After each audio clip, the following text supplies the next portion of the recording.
आउ किए कह कौन कहीपर मु मेसेज आरंभ करना ओके वाक्य आरंभ कर हाँ से रोटी माछ खाइबा लोक तो से दरकार 5टा पिठा 2टा माछ खाइबा देले आज्ञा बड़का हेबार कौन कहले भंगा खंड गुड़ा को उठाओ कहीं बोले जीशु को हाथ लगे से रोटी तले हाँ 12 टोकई एवं तो भाई कहते गोटे टोकई एका सरू ना 11 टोकई कड़े अच्छा आउ किए कह प्रभु यीशु ख्रीष्टर 3 वर्ष 6 मास सेवा कार्य भितर आश्चर्य कर्म सॉरी मत गाइड कर आम पुराणा काली लोक तो जना पड़ूना केमती कौन करा जड़े कहले लाजार उठिला 4 दिन पर ये बहुत बड़ा आश्चर्य कर्म मु भी मानुष बहुत आश्चर्य कर्म 5 रुटी रे आ 2टा माछरे 5000 लोक तो नाई आहुरी अधिक थिले खाली पुरुष माने 5000 थे के जाने केमती गणी के मुझे भी जानी 5000 लोक थे माँ मैंने भौणी मैंने झील मैंने मत थे एपाई से आश्चर्य कर आउ कि गोटे गोटे आश्चर्य कर्म पुओ आज्ञा पानी ऊपर चलवा जीशु चले ना भीतर चल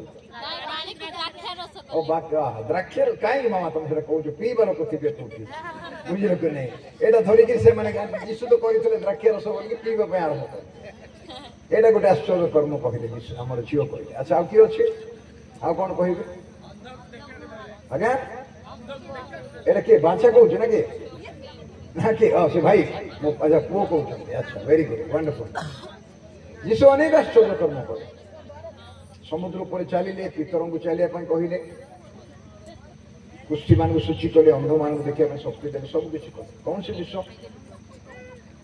जहन भाषा लिखिले पृथ्वी जगह उनकी मैंने रखिए माने आप भावुन सब मेडिकल कॉलेज रे एते काम होई नथिबो पृथ्वी जाकर मेडिकल कॉलेज जते ट्रीटमेंट होउची जीशु जीवन खाली 3 वर्ष 6 मास विदाउट मेडिकल तंबू न करिके डॉक्टर मान अपॉइंट न करी नर्सेस मान अपॉइंट न करी एते बड़ बड़ आश्चर्य कर्म कर नहीं कि बड़ विषय आ तमें भी आश्चर्य हो शुणिकी जे मोर शारीरिक दुर्बलता मोर गोड़ गुड़ाक काम करूना मु सका कम करुच्ची गाँव को जाकि आसी प्रार्थना करके बसिक घंटे कह आश्चर्य कर्म है सबुठ बड़ आश्चर्य कर्म कौन कौन जानी किए शुणा चाहूँगी सबुठ आश्चर्य कर्म कहब ना क्या जी लोक से मन क्या कहब ना 12 शिष्य मान एकाठी कर रखा सबुठ बड़ आश्चर्य कर्म ए 12 शिष्य मान गोटे छता तले प्रभु धरी 3 वर्ष 6 मास जोहन जाकुबर माँ आसी कौन आप स्वर्ग को गले सिंहासन में बसले मो पु को डाण पटे जन को बाँ पटे बसले पावर लोभी इस्कार जो ट्रेजरी थी पैसा लोभी पितर तर तर आग तो आग आग आग तराई कथा होता अब्राहम आंद्रिय डाक बाबा टे भयस टाक कंट्रोल कर इको बंद करदेव इको देव ना स्लो टे दियो एतिक लोक शुणा भाई कर टे बारंडा किए बस शुणु अत्याधिक दरकार ना रिसाउंड न हो ए मोर कहबार अर्थ हूँ एकता कथा आज कहते प्रभु दास ना कि 12 शिष्य को एकाठी कर रखाटा प्रभु बड़ कष्ट कर किए के कौन कहूला थमा जन एमती लोक थे वाक्य आरंभ ही ना जो मैंने यूट्यूब चलाऊँ से वाक्य आरंभ ही ना यहाँ खाली इंट्रोडक्शन दिया भाई ये जमा छाड़ ना कट कर दियो मुझे वाक्य आरंभ कर वाक्य आरंभ है कहबार अर्थ हूँ प्रभु यीशु ख्रीष्ट सेवा कार्य 5 मिनट आरंभ कर 5 मिनट आरंभ सेवा कार्य भितर बहुत आश्चर्य कर्म करते शिष्य मान एकाठी करवाटा सबुठ बहुत बड़ा आश्चर्य कर्म थे पितर जोहन जाकुब आंद्रिय थमा बारथोलोमे फिलिप इस्कार जिहुदा 3 वर्ष 6 मास काल सहित इस्कार जिहुदा थिला से भी बिशप अध्यक्ष लेखाई अध्यक्ष शब्द अर्थ बिशप अध्यक्ष पदर पतित है मंडली प्रेसिडेंट को मंडली मुख्य पालक पतित हो मोर कहबार अर्थ हूँ एकतार आम रहा से 120 लोक मान जिते बड़े प्रभु उपरकोटे प्रार्थना करने कहले किए शुणुची ଉପର କୋଠରୀ 120 ଜଣ ପ୍ରାର୍ଥନା କଲେ। କେତେ ଦିନ ପ୍ରାର୍ଥନା କଲେ? ଆମେ ତ ଘଣ୍ଟେ 2 ଘଣ୍ଟା ପ୍ରାର୍ଥନା କରିପାରୁନୁ, 10 ଦିନ ପ୍ରାର୍ଥନା। ଯୀଶୁଖ୍ରୀଷ୍ଟ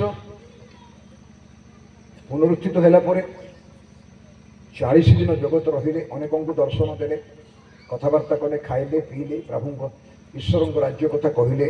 ଆଉ ସେ କହିଲେ ତୁମେ ଜେରୁସାଲେମକୁ ଫେରି ଯାଅ, ମୁଁ ତୁମକୁ ଯେଉଁ ପବିତ୍ର ଆତ୍ମା ବିଷୟରେ ପିତାଙ୍କ ଠାରୁ ପ୍ରତିଜ୍ଞା ପାଇଥିଲି, ଯାହା କହିଥିଲି ତାକୁ ସେ ତୁମ ଉପରେ ଅବତରଣ କରିବେ, ତୁମେ ଶକ୍ତି ପ୍ରାପ୍ତ ହେବ। ଆଉ ଶକ୍ତି ପ୍ରାପ୍ତ ହେଲା ପରେ, ଶକ୍ତି ନ ପାଇଲା ପରେ, ଶକ୍ତି ପ୍ରାପ୍ତ ହେଲା ପରେ ତୁମେ ଜେରୁସାଲେମ, ଜିହୁଦା ପ୍ରଦେଶ, ସମରିଆ, ପୃଥିବୀର ପ୍ରାନ୍ତ ଭାଗ ପର୍ଯ୍ୟନ୍ତ ମୋର ସାକ୍ଷୀ ହେବ। এইটা প্রভুঙ্কর টোটাল মিশন। আমাকে এতে বড় বড় কথা হবার আবশ্যক নাই, সংস্থা এটা সেটা এতে গুড়ে কথা মুন্ডরে পড়ে দরকার। তুমি আত্মা শক্তি প্রাপ্ত হব, আর শক্তি প্রাপ্ত হলা পরে তুমি কোন করিব? জেরুসালেম, জিহুদা প্রদেশ, সমরিয়া আর পৃথিবীর প্রান্ত ভাগ পর্যন্ত মোর সাক্ষী হব। সে গোটে সীমা, এক টেরিটোরি, এক অঞ্চলকে সেট করবে। আগ আরম্ভ করবে জেরুসালেমরে, তারপরে যাব জিহুদা প্রদেশরে, তারপরে জিহুদা পরে ডেইকি সমরিয়াকু যাব, সমরিয়াকু গলা পরে পৃথিবীর প্রান্ত ভাগ পর্যন্ত যাব। এইটা প্রভুঙ্কর কার্য করিবার শৈলী, কার্য করিবার ধারা। এটা হচ্ছে সবুঠু বড় বিষয়। 120 লোক, পিতর, যোহন, যাকোব, আন্দ্রিয়, থোমা, বার্থলোমে সমস্ত ଥିଲେ। 70 শিষ্য মধ্যে ଥିଲେ, ইস্কারিওত যিহুদা নଥିଲା। সকাଳ পাইলে পরিত্রাণ উপস্থিত হব কালবরি ক্রুশরে। আগ রাত্রে যিশুକୁ ବିକି ଦେଇକିରି ଆତ୍ମହତ୍ୟା କରି ମରିଯାଇଛି। ସକାଳେ ପାଇଥିଲେ ପରିତ୍ରାଣ ପାଇଥାନ୍ତା ନା, ଯଦି ଥାନ୍ତେ ବଞ୍ଚିଥାନ୍ତେ।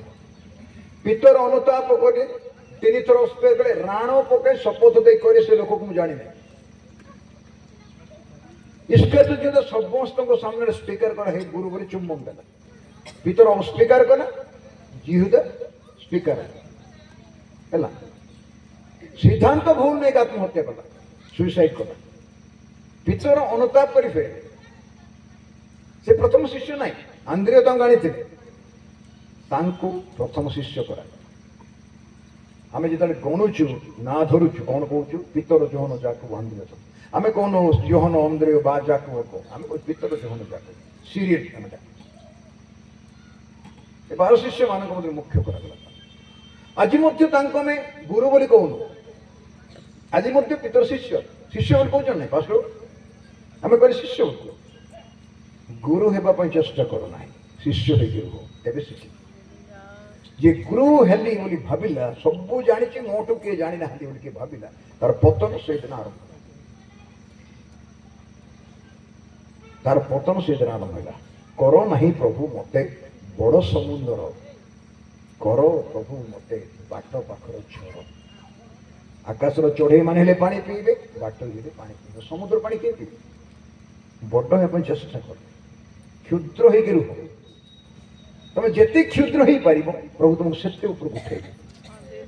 ତେବେ ଆମେ ତାଙ୍କୁ ମସ୍ତକ କରିବା, ଲାଙ୍ଗୁଳ କରିବା ନାହିଁ, ଆମେ ଉପସ୍ଥ କରିବା, ନିଚସ୍ଥ କରିବା ନାହିଁ।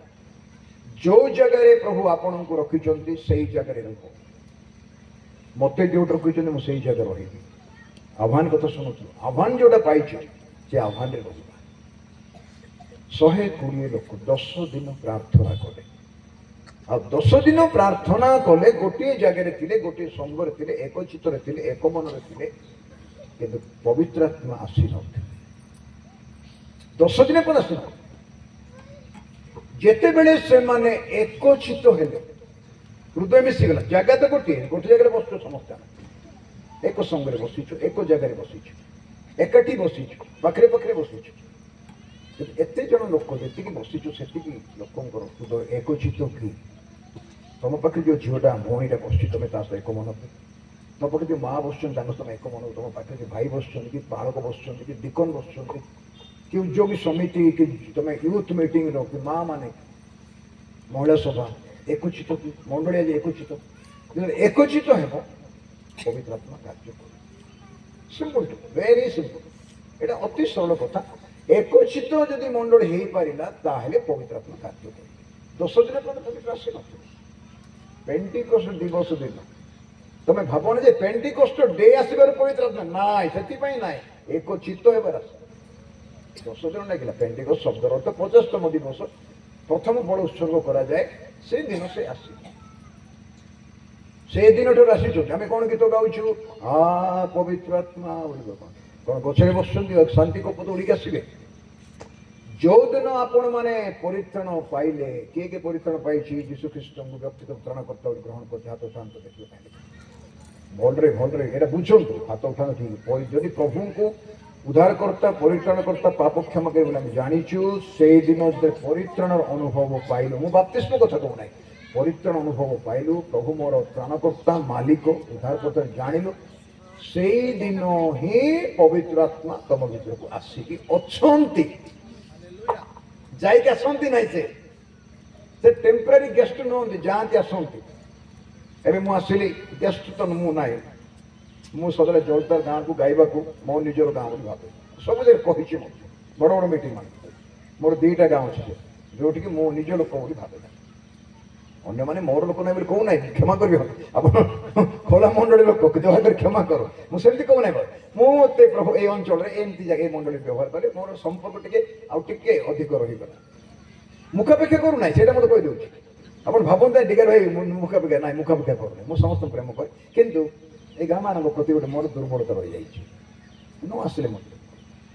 ଏଥିପାଇଁ ଆଜି ଯେତେବେଳେ ଆମେ ଏଠି ବସିଛୁ, କିଛି ଗୋଟେ ଯିବା ପୂର୍ବରୁ କିଛି ଗୋଟେ ଘଟଣା ଘଟିବା ଦରକାର ଆପଣଙ୍କ ଜୀବନ, ମୋ ଜୀବନ, ନାଇଁ କିଛି ଗୋଟେ ନୂଆ ବିଷୟ ଜାଣିବା ଦରକାର, କିଛି ଗୋଟେ କନଫର୍ମେସନ ହେବା ଦରକାର। ମୁଁ ବାପ୍ତିସ୍ମ କନଫର୍ମେସନ କଥା କହୁନାହିଁ, ବାକ୍ୟର କିଛି କନଫର୍ମେସନ ହେବା ଦରକାର।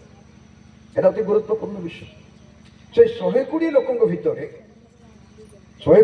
ଭିତରେ ମା ମରିୟମ ଥିଲେ, ଲେଖା ହେଇଛି ଯୀଶୁଙ୍କ ମାତା ମରିୟମ ଥିଲେ। ପିତର ଯୋହନ ଯାକବ ଆନ୍ଦ୍ରିୟ ଥୋମା ବାରଥୋଲୋମି ଥିଲେ। 12 ଶିଷ୍ୟ। ଇସ୍କାରିୟୋତ ଯିହୁଦା ତ ସସ୍ପେଣ୍ଡ ହେଇଗଲା, ନିଜକୁ ନିଜେ ସସ୍ପେଣ୍ଡ କଲା, ପ୍ରଭୁ ସସ୍ପେଣ୍ଡ କରିନାହାନ୍ତି। ଏ ବିନାଶର ସନ୍ତାନ ଜନ୍ମ ନ ହେଇଥିଲେ ଭଲ ହେଇଥାନ୍ତା ବୋଲି ଦୁଃଖ କଲେ ପ୍ରଭୁ। ପିତର ଯଦି ଅନୁତାପ କରି ଫେରିଲା, ଇଏ କ'ଣ ଫେରି ନଥାନ୍ତା କି?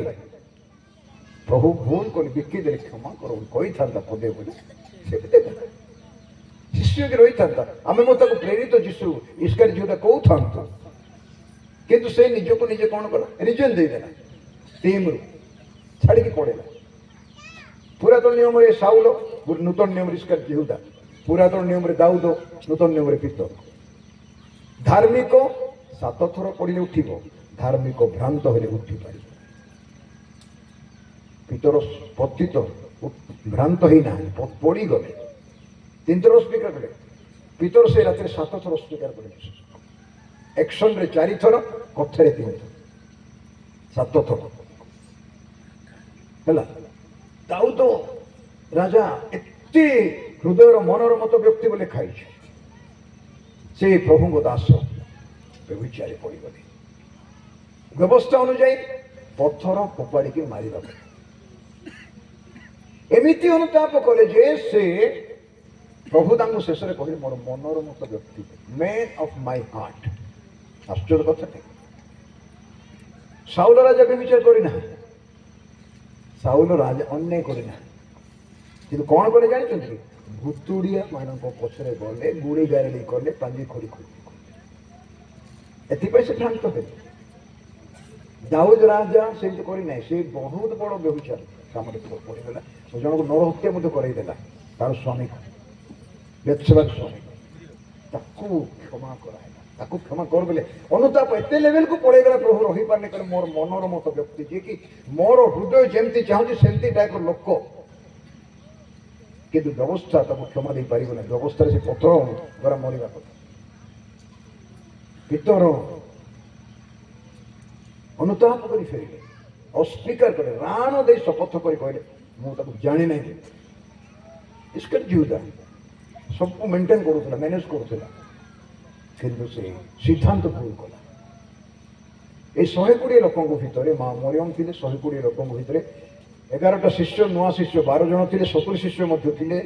ଏ ସମସ୍ତଙ୍କ ଉପରକୁ ଶୁଣୁଛୁ ତ? ହ୍ୟାଲୋ, ଶୁଣୁଛୁ? ସମସ୍ତେ ଶୁଣୁଛୁ ତ? 120 ଲୋକଙ୍କ ଉପରକୁ ପବିତ୍ର ଆତ୍ମା ଆସେ। ଖାଲି ପିତର ଯୋହନ ଯାକବ ଆସେ। ମା ମରିୟମକୁ କାହିଁକି ପବିତ୍ର ଆତ୍ମାଙ୍କ ଦରକାର ହେଲା? से तो 30-33 वर्ष पूर्वे आत्मा कर्तृत्व गर्भधारण करते परात्पर शक्ति थिला आ जीशु ख्रीस्ट मांस पिंडला है कन्याकुमारी गर्भरे जन्म आसिले से आवाज वाक्य रूपी परमेश्वर से वॉइस जो शब्द मांस पिंडला हो गला मेडिकल तक प्रमाण कर से माँ तो आत्मा पूर्ण कि जीशु को धारण करते बाप्तिजिक जन्म भाई लोक माँ गर्भरे आत्मा पूर्ण होते 6 मासर छुआ एलिजाबेथ माँ को गर्भरे नाचिला बोले मरियम को स्वर शुणी ए माता मरियम आत्मा कर्तृत्व जीशु को गर्भधारण करते पवित्र आत्मा कौन दरकार ये पाई ना पितर तो समुद्र पर चली पितर समुद्र पर चली अन्य मैंने चली पारि था पितर डेरिंग नहीं चलिए मु शुणी अमरीश कराड़ प्रभु दास मत पानी पर चलती मुझे मुहर शुणी अन्य मान शुणी बड़पदार शुणी अन्य जगह शुणी सहित आश्चर्य कर्म कौन कौन होता किसी कथा को मतलब से कही आपण जीवन मो जीवन आश्चर्य कर्म हुए आम नोट कर न था आपण जीवन किसी ना किसी आश्चर्य घटना घटे घटुची मन रख आ प्रभु धन्यवाद आश्चर्य यही 120 रकम शिष्य मैंने जो मैंने आश्चर्य कर्म करते 70 शिष्य जी भूत छड़ाऊे ना कि दुई दुई मैंने से कौन कले प्रभु आपण नाम भूत मैंने आमर बसीभूत आम जहाँ तो जोड़ा कहूँ शुण ये रोग सुस्थ हो जाए मृत मान उठाओ बोली प्रभु कहते शिष्य मान कहते कि नहीं रोग सुस्थ कर कुष्ठ सूची कर मृत मान उठा मु विश्वास कर व्यक्तिगत भाव में आप करतु न करूँ ऐसा ना शिष्य मैंने मृत मान उठे थे जीशु जमी उठे उठे तेणु से पवित्र आत्मा दरकार आ शुणिक आश्चर्य होगा आज मंडली पवित्र आत्मा को हल्का नहीं जाऊँ आज मंडली पवित्र आत्मा कहले गुरुत्व देउ ना गोटे गोटे मंडली तो कम्प्लीटली पवित्र आत्मा को विरोध अच्छा से जमा पवित्र आत्मा कथा शुणा पसंद करेंगे ना पेंटिकस्ट संडे पालन करेंगे पेंटिकस्ट रविवार गोटे आसुना कि वर्ष को थोड़े यात्रा पार्टी से दिन से पालन कर आम जीवन में आज रात मेसेज होता मुझे बर्तमान आरंभ कर आज रात मेसेज पवित्र आत्मा आवश्यक अन्य सबू विषय अपेक्षा आपण मान समस्त पवित्र आत्मा आवश्यक पवित्र आत्मा गोटे ना हूँ साहाय्यकारी साहाय्य क्या दरकार ना साहाय्य क्या दरकार नहीं आज तो जगत में धनी मान गरीब लोक तो छाड़ धनी लोक मैंने साहाय्य दरकार पैसा वाला लोक पैसा दरकार जिते थी से दरकार जार कि न से बरम संतुष्ट जार बहुत थी से असंतुष्ट जार बहुत थी से सदा असंतुष्ट रात निद हम ना जार कि नहीं मुलिया मजुरी कर आराम खाई पेटे खाई देखिए शोई पड़ो सका घुमुड़ी मार उठिले कम कला पुणी रात खाइला फिर शोला घुमुड़ी मार संतुष्ट जीवन मुझे व्यक्ति विषय कहना चाहूँगी जो व्यक्ति को पवित्र आत्मा आवश्यक ना ऐसे स्वयं पवित्र आत्मा थे से जीशु ख्रीष्ट मस्त खोलतु प्रेरित क्रियार विवरणी आसतु मो सहित दयाक जो मैंने पढ़ुंट जदि आप पढ़ु पार ना नोट कर रेफरेन्स घरे पढ़ा पारे प्रेरित क्रियार विवरणी 10 पर्व को जीवा ये 10 पर्वर 38 पद 38 समस्त देखो 38 पद अर्थात नाजरीय जीशुଙ୍କ କଥା नाजरीय जीशुଙ୍କ କଥା किपरि ईश्वर ताहांकु पवित्र आत्मा वो शक्ति रे अभिषिक्त कले यीशु ख्रीष्ट को पिता परमेश्वर पवित्र आत्मा शक्ति रे अभिषिक्त कले आउ से मंगल साधन करू करू वो शयतान कर्तृप प्रपीड़ित समस्त लोकों को सुस्थ करू करू सर्वत्र भ्रमण कले कारण ईश्वर ताहांको सहवर्ती थिले ए 38 पद पढ़िले आपको केमती लागुच जब आप 38 पद पढ़ुचंते आम पढ़ुछु आमको केमती लागुच ମୁଁ ଆଉ ଥରେ ପଢି ଦେଉଛି ଅର୍ଥାତ ନାଜରିତ ଯୀଶୁଙ୍କ କଥା। ଏଇଟା କାହାର କଥା? କାହାର କଥା? ଈଶ୍ୱରଙ୍କର କଥା କି ଯୋହାନଙ୍କର କଥା କି ଯୀଶୁଙ୍କର ମା ମରିୟମର କଥା କି କୋଉ ଶିଷ୍ୟର କଥା? ଏଇଟା ସ୍ୱୟଂ ଯୀଶୁଙ୍କ କଥା। ସେ ଯୀଶୁ କି ପବିତ୍ର ଆତ୍ମା। ସେ କହିଲେ ମୁଁ ଗଲେ ପବିତ୍ର ଆତ୍ମା ପଠେଇବି, ମୁଁ ଗଲେ ସେ ଆସିବେ ନାହିଁ, ମୁଁ ଯାଉଛି ଆଉ ଥରେ ଆସିବି। ତାଙ୍କ ଉପରେ ପବିତ୍ର ଓହ୍ଲେଇଲେ, ତାଙ୍କୁ ଅଭିଷେକର ଆବଶ୍ୟକ। ଆପଣଙ୍କର ଚିନ୍ତାଧାରା ପରିବର୍ତ୍ତନ। ପ୍ରଭୁ ଯୀଶୁ ଖ୍ରୀଷ୍ଟଙ୍କୁ ପବିତ୍ର ଆତ୍ମାଙ୍କର ଶକ୍ତି ଅଭିଷେକ ଆବଶ୍ୟକ ଥିଲା, ଯିଏକି ସ୍ୱୟଂ ପବିତ୍ର ଆତ୍ମା। ଏ ଲେଖା ହେଇଛି, ତଳେ ଲେଖା ହେଇଛି, କାରଣ ଈଶ୍ୱର ତାହାଙ୍କର ସହବର୍ତ୍ତୀ ଥିଲେ। ଆରେ ସେ ତ ସ୍ୱୟଂ ଈଶ୍ୱର, ଆଉ କୋଉ ଈଶ୍ୱର ତାଙ୍କ ସହବର୍ତ୍ତୀ ଥିଲେ? କାହିଁକି ଲେଖା ହେଇଛି? ରକ୍ତ ମାଂସ ଧରି ମନୁଷ୍ୟକୁ ଜନ୍ମ ହୋଇଥିଲା। ରକ୍ତ ମାଂସ ଧାରି ଜନ୍ମ ହୋଇଥିଲା। ଆପଣଙ୍କ ଭଳିଆ ମୋ ଭଳିଆ ମଣିଷ, 60-70 କେଜି ଓଜନର ମଣିଷ, ସେମିତି ଏକା 5 ଫୁଟ 6 ଫୁଟ ଉଚ୍ଚା ହେଇଥିବେ। ଆପଣ ଭଳିଆ ଖାଉଥିଲେ ପିଉଥିଲେ, ମୋ ଭଳିଆ ଖାଉଥିଲେ ପିଉଥିଲେ, ତାଙ୍କୁ ମଧ୍ୟ ନିଦ ହଉଥିଲେ, ହାଲିଆ ହେଇଯାଉଥିଲେ, ସମୁଦ୍ରର ତୋଫାନରେ ଡଙ୍ଗାରେ ଶୋଇଛନ୍ତି, କ୍ଳାନ୍ତ ହେଇକି ଶୋଇଛନ୍ତି। ଶୋଇବା ପାଇଁ ଜାଗା ନଥିଲା ବୋଲିକି ପାହାଡ଼ରେ ପ୍ରାର୍ଥନା କରୁଥିଲେ। ଶୋଇବା ପାଇଁ ଜାଗା ନଥିଲା, କୋକିଶିଳାର ଗାତ ଥିଲା, ଆକାଶ ଚଢ଼େଇର ବସା ଥିଲା। ମନୁଷ୍ୟ ପୁତ୍ରଙ୍କର ମୁଣ୍ଡକୁ ଯିବା ପାଇଁ ଜାଗା ନଥିଲା। ସେ କୋଉଠି ନେକ୍ସଟ ମିଲ୍ ଖାଇବେ ଜାଣିନାହାନ୍ତି। ତାଙ୍କର ଡ୍ରେସ୍ ପଟା କେତେ ଥିଲା, କିଏ ତାଙ୍କୁ ଚା ଦେବ, କିଏ ତାଙ୍କୁ କଫି ଦେବ, କିଏ କୋଉଠି ତାଙ୍କୁ ଡିନର ଦେବ, କିଏ ତାଙ୍କୁ ଲଞ୍ଚ ଦେବ, ସେ ଜାଣିନାହାନ୍ତି। ଈଶ୍ୱର ତ ସବୁ ଜାଣନ୍ତି, ମଣିଷ ପୁତ୍ର ଜାଣିପାରିବେ ନାହିଁ। ରକ୍ତ ମାଂସ ଧରି ମୁଁ ଜାଣି, ମୁଁ କଣ କରିବି ପରେ ଜାଣି, ଅଧଘଣ୍ଟା ପରେ କଣ ମୁଁ ଜାଣି ନାହିଁ। ଆପଣ ଜାଣିଛନ୍ତି କି? 15 ମିନିଟ୍ ପରେ କଣ ଜାଣିଛନ୍ତି କି? ନାଇଁ। ଗୋଟେ ଘଟଣା ଘଟୁଥିବ, ଆପଣ ଦେଖୁଥିବେ, ଜାଣୁଥିବେ ଘଟଣା ଘଟୁଛି ବୋଲିକି, ମନ ଧ୍ୟାନ ଦେଇ ଶୁଣନ୍ତୁ। ଗୋଟେ ଘଟଣା ଘଟୁଥିବ, ଆପଣ ଚାହିଁଲେ ଦେଖିକି ଜାଣିପାରିବେ, ବା ଜଣକୁ ପଚାରିବେ କଣ ହଉଛି, ସେ କହିଲେ ଆପଣ ଜାଣିବେ। ଯଦି ଚାହିଁବେ ନାହିଁ, ଜାଣିବେ କି? ମୋ ମନରେ ଏଠି ବସିଛି, ସେ ଘଟଣା ଗୋଟେ ଘଟୁଛି, ମୁଁ ଚାହିଁଲେ ଯାଇକି ଦେଖିକି ଜାଣିବି ସେ ଘଟଣା ଘଟୁଛି। ନହେଲେ ସେ ଭାଇଙ୍କୁ ପଚାରିବି, ପ୍ରମୋଦ ବାବୁ, ବାସ୍ତବ ବାସ, ମତେ ଟିକେ ଦେଖିକି କୁହ କଣ ହଉଛି। ସେ ମତେ କହିବେ ଭାଇ ଏଇଟା ହଉଛି, ବୋଲି ମୁଁ ଜାଣିବି। ଯଦି ମୁଁ ଚାହିଁବି ନାହିଁ ଜାଣିବା ପାଇଁ, ଜାଣିବି କି? କୁହନ୍ତୁ, ଜାଣିବି କି? ନାଇଁ। କିନ୍ତୁ କଣ ଜାଣିଛି? ଘଟଣା ଘଟୁଛି, ଘଟଣା ଘଟୁଛି। ଦୂତ ମାନେ ଜାଣନ୍ତି ନାହିଁ, ପୁତ୍ର ମଧ୍ୟ ଜାଣନ୍ତି ନାହିଁ, ପିତା ବି ଜାଣନ୍ତି। ପୁତ୍ର କଣ ଜାଣନ୍ତି ନାହିଁ? ଯଦି ଈଶ୍ୱର ପୁତ୍ର, ସେ କଣ ଜାଣନ୍ତି ନାହିଁ? ସେ ନିଶ୍ଚୟ ଜାଣନ୍ତି, କିନ୍ତୁ ଜାଣିବା ପାଇଁ ଚାହିଁଲେ ନାହିଁ। He restricted himself to not to know, to understand the day and hour. 13 ପର୍ବ ପ୍ରକାଶ କରିବା ଏଥିରେ ତ ଲେଖାଯାଇଛି, ସେ ଦିନ ଆଉ ଦଣ୍ଡ ବୋଲେ ଡେ ଏଣ୍ଡ ଆୱାର। ଭଲରେ ବୁଝନ୍ତୁ, ଡେ ଏଣ୍ଡ ଆୱାର। ମାର୍କ ସୁସମାଚାର 13 ପର୍ବ का समय, ମାର୍କ ସୁସମାଚାର 13 ପର୍ବର 31 ପଦ।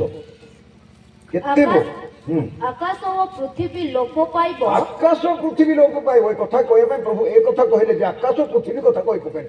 ଆକାଶ ବୋଲେ କଣ କଣ ଅଛି ଆକାଶ ମଣ୍ଡଳରେ ଆମେ ଜାଣିନୁ। କେତେ ଗ୍ରହ ତାରା ନକ୍ଷତ୍ର ସୌର ଜଗତ ବିଶ୍ୱ ଦୃଶ୍ୟ ଅଦୃଶ୍ୟ କୋଟି କୋଟି ଆକାଶ ମଣ୍ଡଳ। ପୃଥିବୀ ବୋଲି ଆମେ ଜାଣିଛୁ, ଏଇଟା ହଉଛି ପୃଥିବୀ। 7ଟା ମହାଦେଶ ଅଛି, ଉତ୍ତର ଆମେରିକା, ଦକ୍ଷିଣ America, Africa, Asia, Europe, Australia ଅଛି, ଆଣ୍ଟାର୍କଟିକା, ସମୁଦ୍ର ଅଛି 5ଟା, ଜାଣିଛୁ। ଆକାଶରେ କଣ ଜାଣିଛୁ? ନାଇଁ ଜାଣିଛୁ। 9ଟା ଗ୍ରହର ନାଁ ଜାଣିଛୁ ବଡ ହେଲେ। ଆଜିକାଲି ନୂଆ ନୂଆ ଗ୍ରହ ବାହାରୁଛି, ତାକୁ ଜାଣୁଛୁ। ଆକାଶ ମଣ୍ଡଳ କହିଲେ କଣ, ସେଟା ହେଭେନ୍ସ କହିଲେ କଣ ଆମେ ଜାଣିଛୁ। ସୋ ଆକାଶ ଆଉ ପୃଥିବୀ ଲୋପ ପାଇବ, ମାତ୍ର ପଢମାନ ମାତ୍ର ମୋହର ବାକ୍ୟ ସମୂହ ଲୋପ ପାଇବ ନାହିଁ। ମୋର ବାକ୍ୟ ସମୂହ ଲୋପ ପାଇବ ନାହିଁ। ବାକ୍ୟ ସମୂହ ଆଦି ପୁସ୍ତକ 1 ପଦରୁ ପ୍ରକାଶିତ ବାକ୍ୟ ଶେଷ ପର୍ବର ଶେଷ ପଦ ପର୍ଯ୍ୟନ୍ତ ଲୋପ ପାଇବ ନାହିଁ। ସବୁ ଯାକ କିଏ କିଏ କୁହନ୍ତି ଏଇଟା ପୁରା ବାଇବେଲଟା ଈଶ୍ୱରଙ୍କ ବାକ୍ୟ ନାହିଁ, ଅଧା ଅଧା ଈଶ୍ୱରଙ୍କ ବାକ୍ୟ, କିଛି କିଛି ଈଶ୍ୱରଙ୍କ ବାକ୍ୟ, କିଛି କିଛି ନାହିଁ। ଯୀଶୁ କହିଲେ କମା ବିନ୍ଦୁ ଆଉ ମାତ୍ରା ମଧ୍ୟ ଲୋପ ପାଇବ ନାହିଁ। ତମେ ବାକ୍ୟ କଥା କଣ କହୁଛ? ବିନ୍ଦୁ ଆଉ ମାତ୍ରା କି ଚନ୍ଦ୍ର ବିନ୍ଦୁ ଅନୁଷ୍କାର ବିସର୍ଗ ମଧ୍ୟ କୋଉଟା ମଧ୍ୟ ଲୋପ ପାଇବ ନାହିଁ। କାହିଁକି? ଏଭ୍ରି ଭାଷାରେ ବିନ୍ଦୁର ମଧ୍ୟ ଅର୍ଥ ଅଛି। ଏଭ୍ରି ଗ୍ରୀକରେ ଆରାମିକ ଭାଷାରେ ଯାହା ବାଇବେଲ ଲେଖା ହେଇଛି, ଏଭ୍ରି ଭାଷାରେ ତାର ବିନ୍ଦୁରେ ମଧ୍ୟ ଅର୍ଥ ଅଛି। ଏତେ ସବୁ ଲୋପ ପାଇବ, କିନ୍ତୁ ଈଶ୍ୱରଙ୍କ ବାକ୍ୟ ଲୋପ ପାଇବ ନାହିଁ। ତାପରେ ସେ କଣ କହୁଛନ୍ତି ଦେଖ, କିନ୍ତୁ ସେହି ଦିନ ପଢମା, କିନ୍ତୁ ସେହି ଦିନ କି ଦଣ୍ଡ ବିଷୟ କେହି ଜାଣନ୍ତି ନାହିଁ। କେହି ଜାଣନ୍ତି ନାହିଁ। ସେ ଦିନ ଆଉ ଦଣ୍ଡ, ଡେ ଏଣ୍ଡ ଆୱାର ଲେଖା ହେଇଛି ଇଂରାଜୀ। ଆୱାର ବୋଲେ ଏବେ କେତେ ଘଣ୍ଟା ହେଇଛି? 5ଟା, ନିର୍ଦ୍ଦିଷ୍ଟ ସମୟ 5ଟା ଅଧେ। ଆଉ ଘଣ୍ଟେ ପରେ କଣ ବୋଲି କହିବା? 6ଟା। ଆଜି କୋଉ ଦିନ? ବୁଧବାର ନା ଗୁରୁବାର? ଆଜ୍ଞା ଗୁରୁବାର। ଗୁରୁବାର କୋଉ ତାରିଖ? ସେଇ ଦଣ୍ଡ ଆଉ ସେଇ ଦିନ এটা শুক্রবার না শনিবার। গোটে জায়গায় প্রভু କହିଲେ 24ରେ ବିଶ୍ରାମ ବାର ଯେପରି ତୁମର ପଳାୟନ ନ ହୁଏ ହେଲା, କାଳେ ହିଣ୍ଟସ ଦେଇଦେଲେ। ସେଇଟା ଆଗମନ ପାଇଁ କହିନାହାନ୍ତି। 70 ଖ୍ରୀଷ୍ଟାବ୍ଦରେ ଯୋଉ ଜେରୁସାଲେମ ଆଟାକ ହେଲା, ରୋମର ସେନାପତି ଜେନେରାଲ ଆସି ଆଟାକ କଲେ ପ୍ରଥମ ଶତାବ୍ଦୀ 70 ଖ୍ରୀଷ୍ଟାବ୍ଦରେ। ଆଉ ଜେରୁସାଲେମରେ ଗୋଟେ ଘୁଷୁରି ବଳି ଦେଲେ ମନ୍ଦିର ଭିତରେ। 40,000 ଜିହୁଦୀ ମାନଙ୍କୁ ବିଶ୍ରାମ ବାର ଦିନ ହତ୍ୟା କଲେ। ଯୋଉଟା ପ୍ରଭୁ କହିଥିଲେ ମନ୍ଦିର କଥା, ପଥର ଉପରେ ପଥର ରହିବ ନାହିଁ, 24ରେ 1, 2, 3 ପଦ, ସେଇଟା 70 ଖ୍ରୀଷ୍ଟାବ୍ଦରେ ଘଟିଲା। এটা 24 ପର୍ବଟାକୁ ଠିକ ନ ବୁଝିଲେ ଆଗମନ କଥା ବୁଝିପାରିବା ନାହିଁ। ମାଥ୍ୟୁ 24 ପର୍ବକୁ ପଦ ପଦ ବୁଝିବାର ଅଛି, ଆଉ ତାର ପୃଷ୍ଠଭୂମି ଜାଣିବାର ଅଛି। ଏବେ ବିଷୟରେ କହୁନି, ସେ ସମୟ ନାହିଁ କହିବା ପାଇଁ। କିନ୍ତୁ କହିବାର ଅର୍ଥ ହଉଛି ଦିନଦଣ୍ଡ। ଯୀଶୁ କହିଲେ ଦିନଦଣ୍ଡ। ପଢନ୍ତୁ ମା କଣ କଲେ ସେଇ ଦିନଦଣ୍ଡ? କେହି ଜାଣନ୍ତି ନାହିଁ, ସ୍ୱର୍ଗସ୍ଥ ଦୂତମାନେ କିମ୍ବା ପୁତ୍ର ସୁଦ୍ଧା ଜାଣନ୍ତି ନାହିଁ। ପୁତ୍ର ସୁଦ୍ଧା ଜାଣନ୍ତି ନାହିଁ, ଯୀଶୁ ମଧ୍ୟ ଜାଣନ୍ତି ନାହିଁ, ନିଜେ ଜାଣନ୍ତି ନାହିଁ। ନିଜେ ଈଶ୍ୱର ନିଜେ ଜାଣନ୍ତି ନାହିଁ। ନିଜେ ପବିତ୍ର ଆତ୍ମା ନିଜକୁ ନିଜେ ଅଭିଷେକ କରୁଛନ୍ତି ଶକ୍ତିରେ ଆଉ ଆତ୍ମାରେ। ଈଶ୍ୱର ତାଙ୍କର ସହବର୍ତ୍ତୀ, ନିଜେ ଈଶ୍ୱର ନିଜକୁ ସହବର୍ତ୍ତୀ ହେଉଛନ୍ତି। କି ଅଦ୍ଭୁତ କଥା ଏଇଟା। ବୁଝିବା ପାଇଁ ଆମର ବ୍ରେନ୍ କାମ କରିବ ନାହିଁ, କିନ୍ତୁ ବୁଝିଲେ ଅତି ସରଳ, ଅତି ସହଜ। ପିତା ପୁତ୍ର ପବିତ୍ର ଆତ୍ମା, କିଛି ବଡ଼ ବିଷୟ ନାହିଁ। ଲୋକ 10 କେଜି ଲେଖା ଓଜନର ବହି ଲେଖିଛନ୍ତି ଫାଦର ସନ୍ ଆଣ୍ଡ ହୋଲି ଗୋଷ୍ଟ ଉପରେ ଡକ୍ଟ୍ରିନ୍। ବଡ଼ ବଡ଼ ଥିଓଲୋଜି କଲେଜରେ ବଡ଼ ବଡ଼ ବହି ଟେକି ପାରିବ ନାହିଁ। ଥରେ ଲେଖିଲେ କିଏ ପଢ଼ନ୍ତି ନାହିଁ ସେ ବହି। 5 କେଜିର ବହି କିଏ ପଢ଼ିବ ବାପା? ବହି ଲେଖନ୍ତି ଲେଖକମାନେ, ପଢ଼ନ୍ତି ନାହିଁ ସେମାନେ। ଲୋକମାନେ 20 ଥର 25 ଥର 22 ଥର 100 ଥର। ଆନ୍ଧ୍ରରେ ଗୋଟେ ଲୋକ ଅଛି 80 ଥର ବାଇବେଲ ପଢ଼ିଥିଲା। ମୁଁ ଯେତେବେଳେ ସେ ଗାଁକୁ ପ୍ରଚାର ପାଇଁ ଯାଇଥିଲି, ସେ ରାମଗୁଣ୍ଡମ ଗୋଦାବରୀ କାଲିକଟାପଲ୍ଲୀ এই ଅଞ୍ଚଳକୁ ଯାଇଥିଲି ପ୍ରଚାର ପାଇଁ। ମୋତେ ନେଇଥିଲେ ସେମାନେ ଯୁକ୍ତିତର୍କ କରିବା ପାଇଁ। 50 ଜଣ ପାଷ୍ଟର ଡାକିଥିଲେ ମୋତେ। ଗୋଟେ ଡକ୍ଟ୍ରିନାଲ ଲଢ଼େଇ ହେଲା।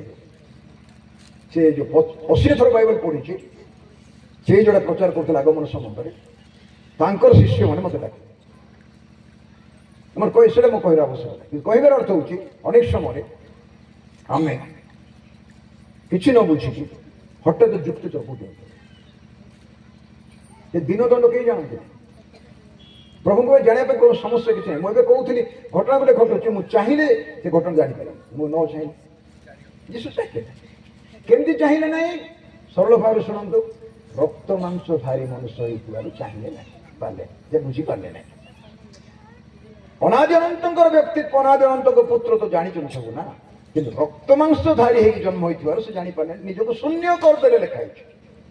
ଫିଲିପି 2ରେ କହିଲା ଈଶ୍ୱର ରୂପୀ ହେଲେ ମଧ୍ୟ ମଣିଷ ହେଲେ, ମଣିଷ ହେଇକି ଦାସ ହେଲେ, ଦାସ ହେଇକି ନିଜକୁ ଶୂନ୍ୟ କଲେ। ଶୂନ୍ୟ କଣ କିଛି ବୁଝିବେ? ଶୂନ୍ୟର କିଛି ମୂଲ୍ୟ ନାହିଁ। ଶୂନ୍ୟ କଣ କିଛି ବୁଝିପାରିଲେ ନାହିଁ। ଏଥିପାଇଁ ସେ କହିଲେ ପୁତ୍ର ମଧ୍ୟ ଜାଣନ୍ତି ନାହିଁ। ରକ୍ତ ମାଂସ ଧାରୀ ଯୀଶୁ, ଏଇଟା ଭଲରେ ବୁଝ। ଈଶ୍ୱରଙ୍କ ପୁତ୍ର ଜାଣିପାରନ୍ତି, କାହିଁକି ସେ ସ୍ୱୟଂ ଈଶ୍ୱର। ଏଥିପାଇଁ ସେ କାଲି ମୁଁ କହୁଥିଲି କୃଷରେ ମଲାବେଳେ କଣ କହୁଛନ୍ତି? ହେ ମୋର ଈଶ୍ୱର, ମୋର ଈଶ୍ୱର, ହେ ମୋର ପିତା ବୋଲି କଣ? ହେ ମୋର ଈଶ୍ୱର, ହେ ମୋର ଈଶ୍ୱର। ମତେ କାହିଁକି? ଯୀଶୁଙ୍କ ପାଖରେ ପ୍ରଶ୍ନ କୁଆଡ଼େ ଆସିଲା? ସେ ତ ସବୁ ପ୍ରଶ୍ନର ଉତ୍ତର ତାଙ୍କ ପାଖରେ ପ୍ରଶ୍ନ ଆସିଲା କୁଆଡ଼େ? ସେ ତ ସମସ୍ତ ପ୍ରଶ୍ନର ଉତ୍ତର ସ୍ୱୟଂ ନିଜେ, ତାଙ୍କ ପାଖରୁ ଉତ୍ତର ଆସି ପ୍ରଶ୍ନ ଆସିଲା କୁଆଡ଼େ? ରକ୍ତ ମାଂସଧାରୀ ମନୁଷ୍ୟ, ଜଗତ ଯାକର ପାପ ତାଙ୍କ ଉପରେ ଢଳାଗଲା। ଆଉ ଗୋଟିଏ ମୁହୂର୍ତ୍ତ, ଗୋଟେ ସେକେଣ୍ଡ କି 5 ସେକେଣ୍ଡ କି 2 ସେକେଣ୍ଡ କି 3 ସେକେଣ୍ଡ ପାଇଁ ପିତା ପୁତ୍ର ପବିତ୍ର ଆତ୍ମାଙ୍କର ଯୋଉ ଏକ ବ୍ୟକ୍ତିତ୍ୱ ଛିନ୍ନ କରାଗଲା। କାହିଁକି? ପାପ ସ୍ୱରୂପ ହେଲେ,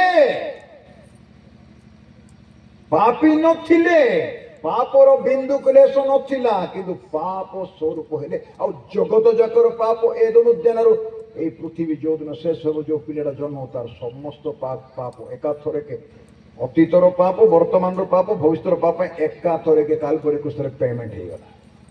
100% ପେମେଣ୍ଟ ହେଇଛି ଆପଣଙ୍କର ପାପ ପାଇଁ। ନରକ, ମୃତ୍ୟୁ, ଶୈତାନ, ଜଗତ।